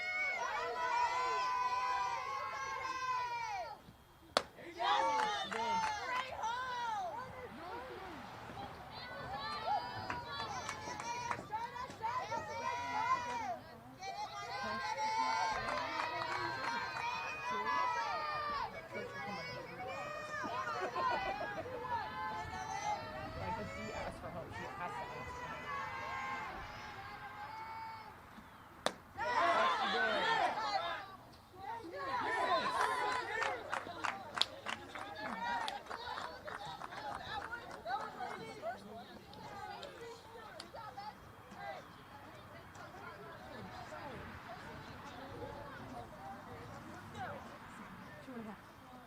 In the top half of the fifth, the Spartans got no runs on 1 hit, no errors, and 1 left on base. I need to walk around.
Leading off for the Lions is the first baseman, number 36, Sarah Cardo.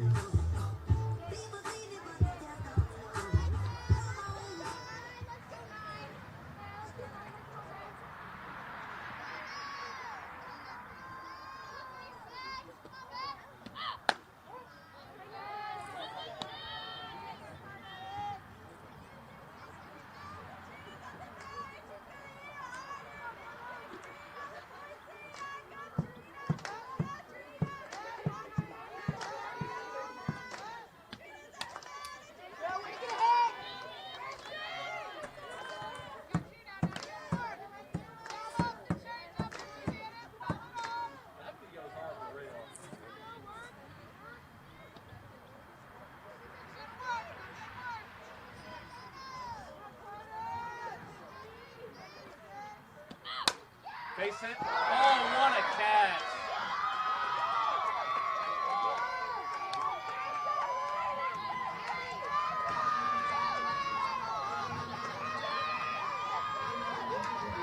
Now hitting is the third baseman, number 9, Casey Mitchell.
Now hitting is the second baseman, number 2, Allie Lang.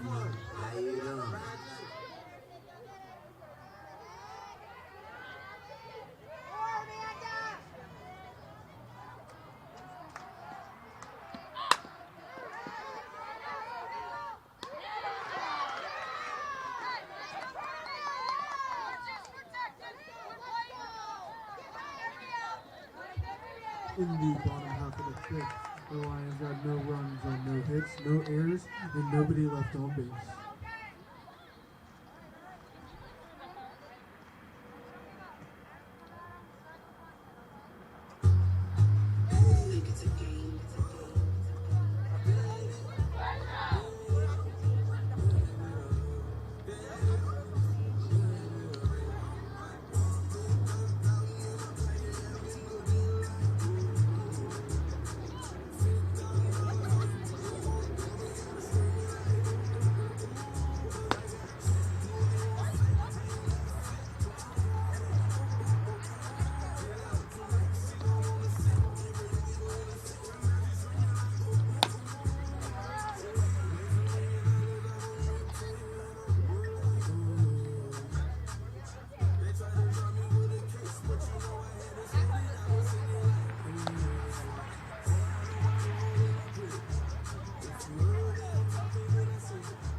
Leading off for the Spartans, the third baseman, number 3, Haley Gross.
Now hitting is the right fielder, number 12, Amanda Riley.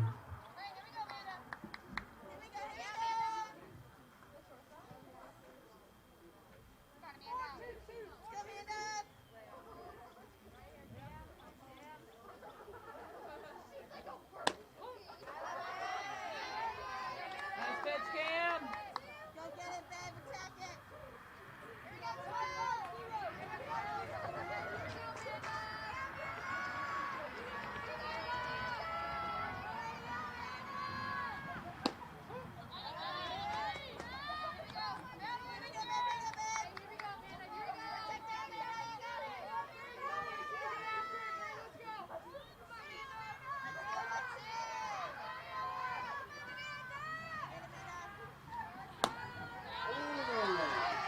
Nice spot, Cam.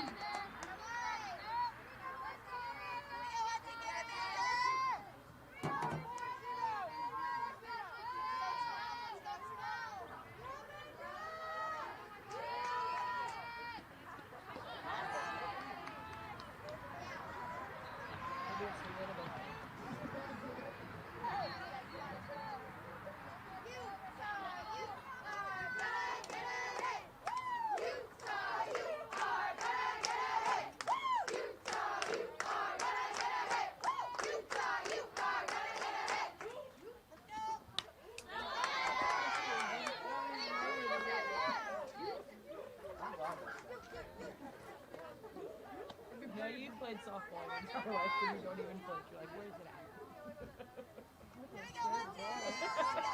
Oh, I played softball my entire life too. I'm still scared of that. I was in the circle, so I'm used to having things hit right back at me. Nice pitch, Cameron!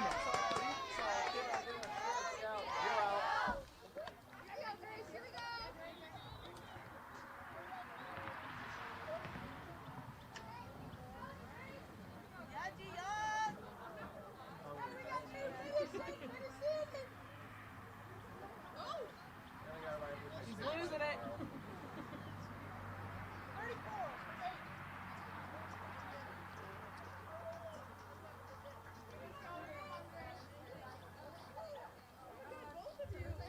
Now at the plate, number 34, Grace Young. They have a Grace Young and a Sarah Miller. I know we have a Grace Young. We also have a Sarah Miller.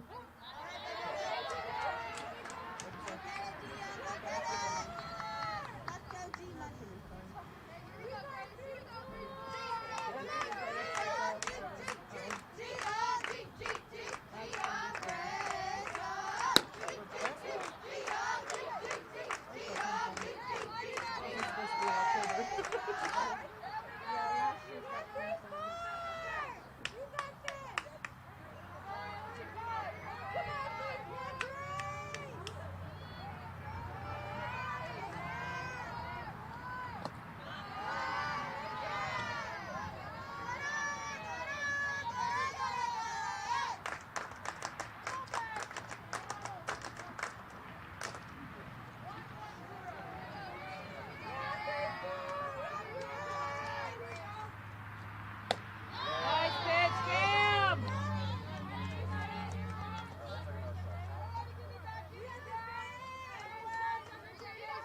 Theo, Cam!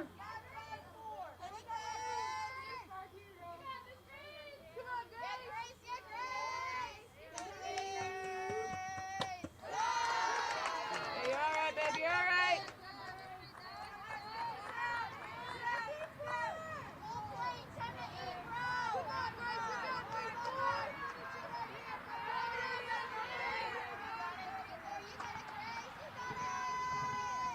Got her.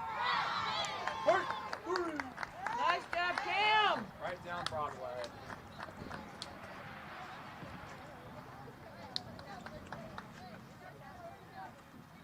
In the top half of the sixth, the Spartans get no runs and no hits, no errors, and leave nobody on base. Yeah, same. I'm either thinking Chipotle or Taco Bell. One of those two sound really good tonight. It'll either be McDonald's or no food for me. It's my song.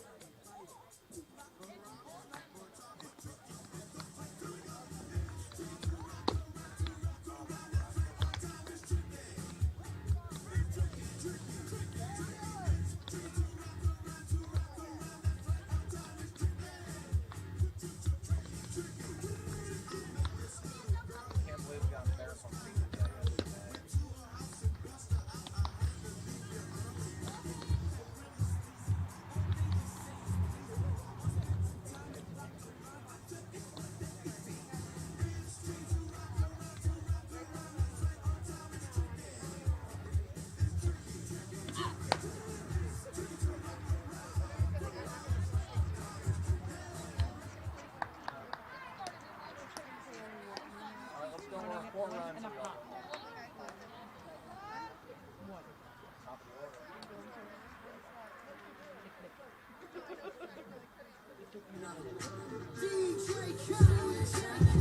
Leading off for the Lions, the shortstop, number 1, Aaliyah Tucker.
Now hitting for the Lions, number 33, Rebecca Carter.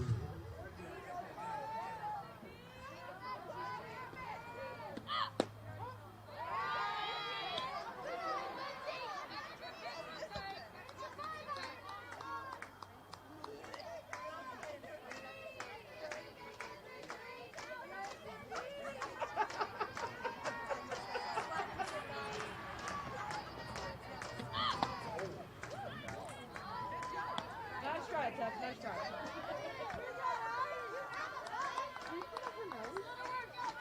She's angrily doing it. Throws up in the face. Here you go, Becca.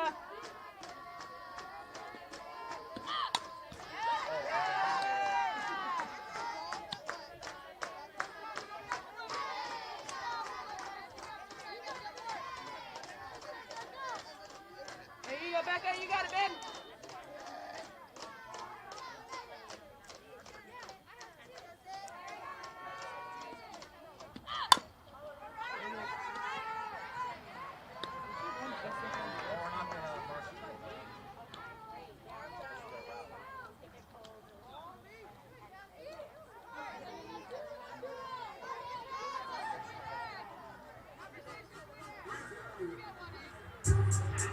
Now hitting the catcher, number 18, Elizabeth Ivers.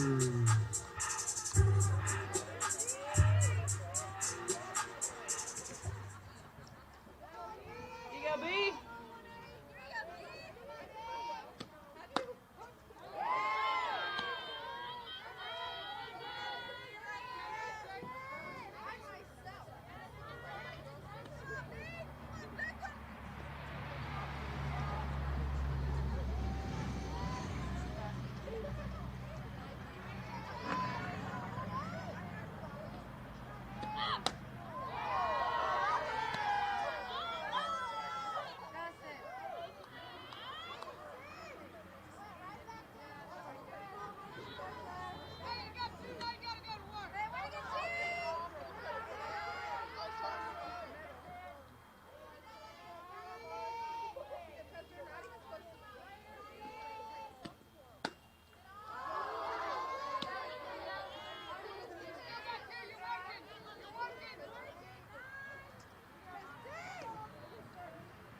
Now hitting for the Lions, number 31, Haley Johnson.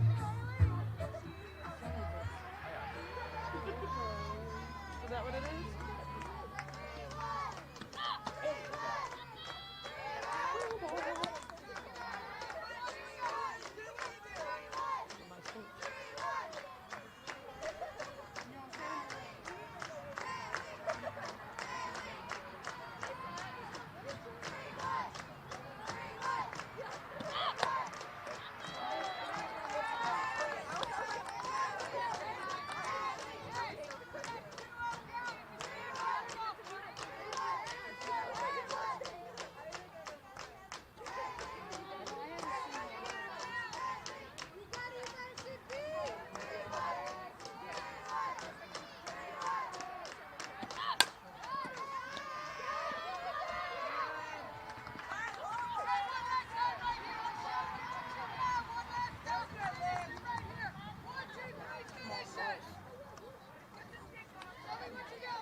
In the bottom half of the set, the Lions get no runs, no hits, no errors, and leave one on base.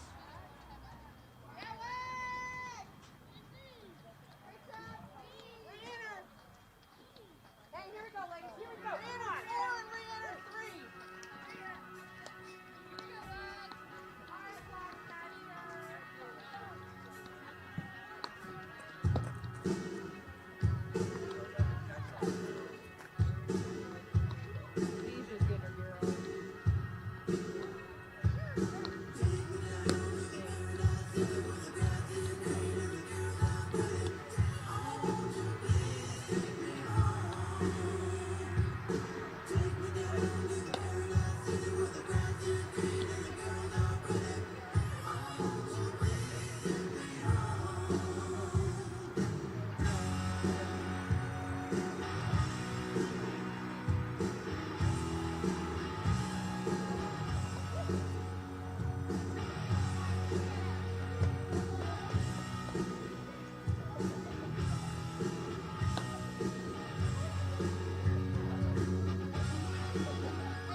Leading off for the Spartans, number 17, Sydney Wagner.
is the left fielder, number 13, Kayla Dakota.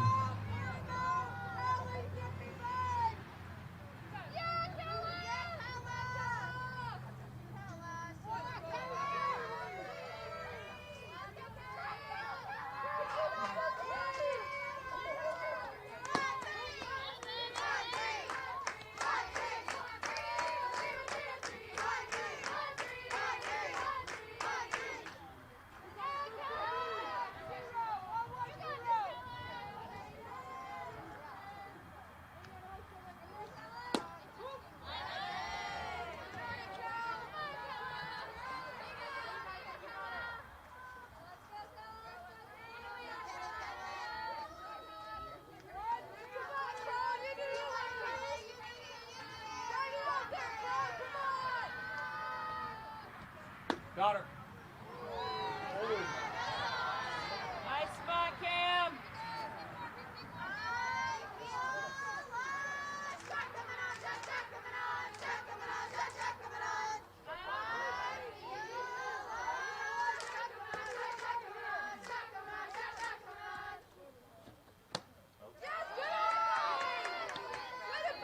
Hey, you all right, Cam? You all right, babe?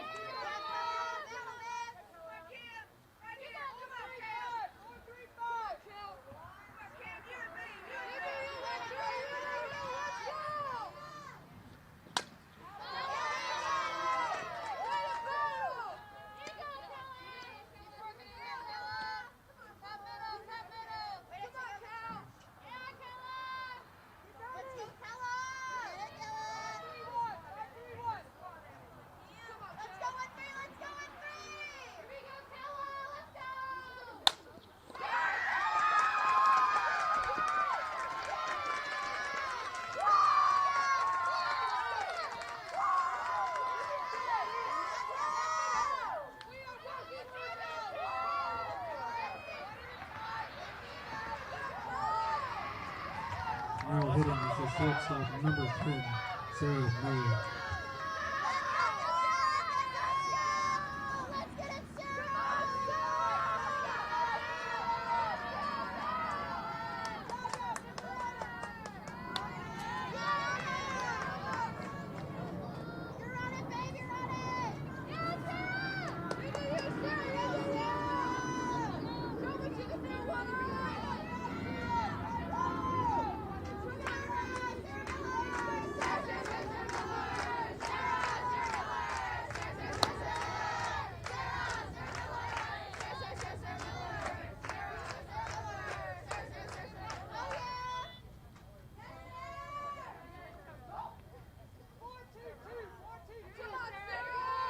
Cam, you got it, babe.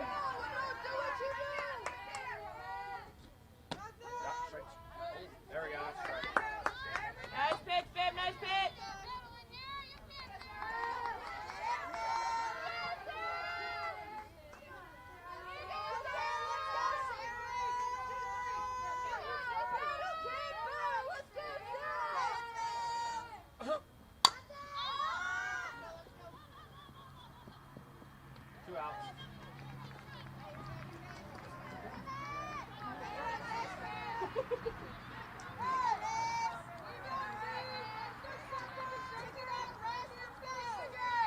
Now hitting is the center fielder, number 6, Larissa Cleveland.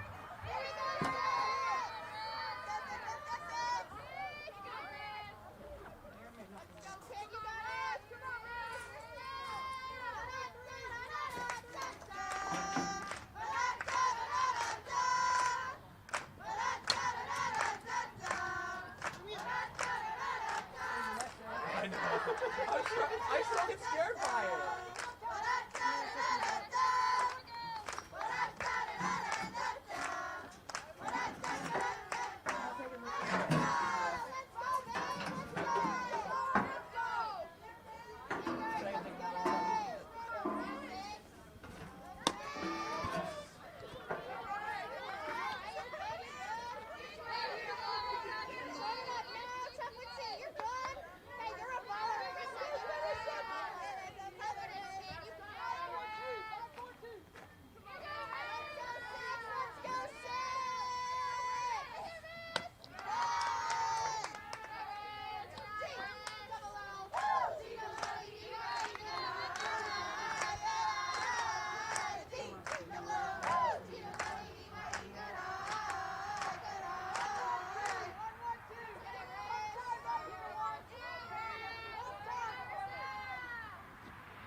Lions win by a score of 9-3. Thank you all for coming out to Kinder Morgan Softball Complex, and have a great night.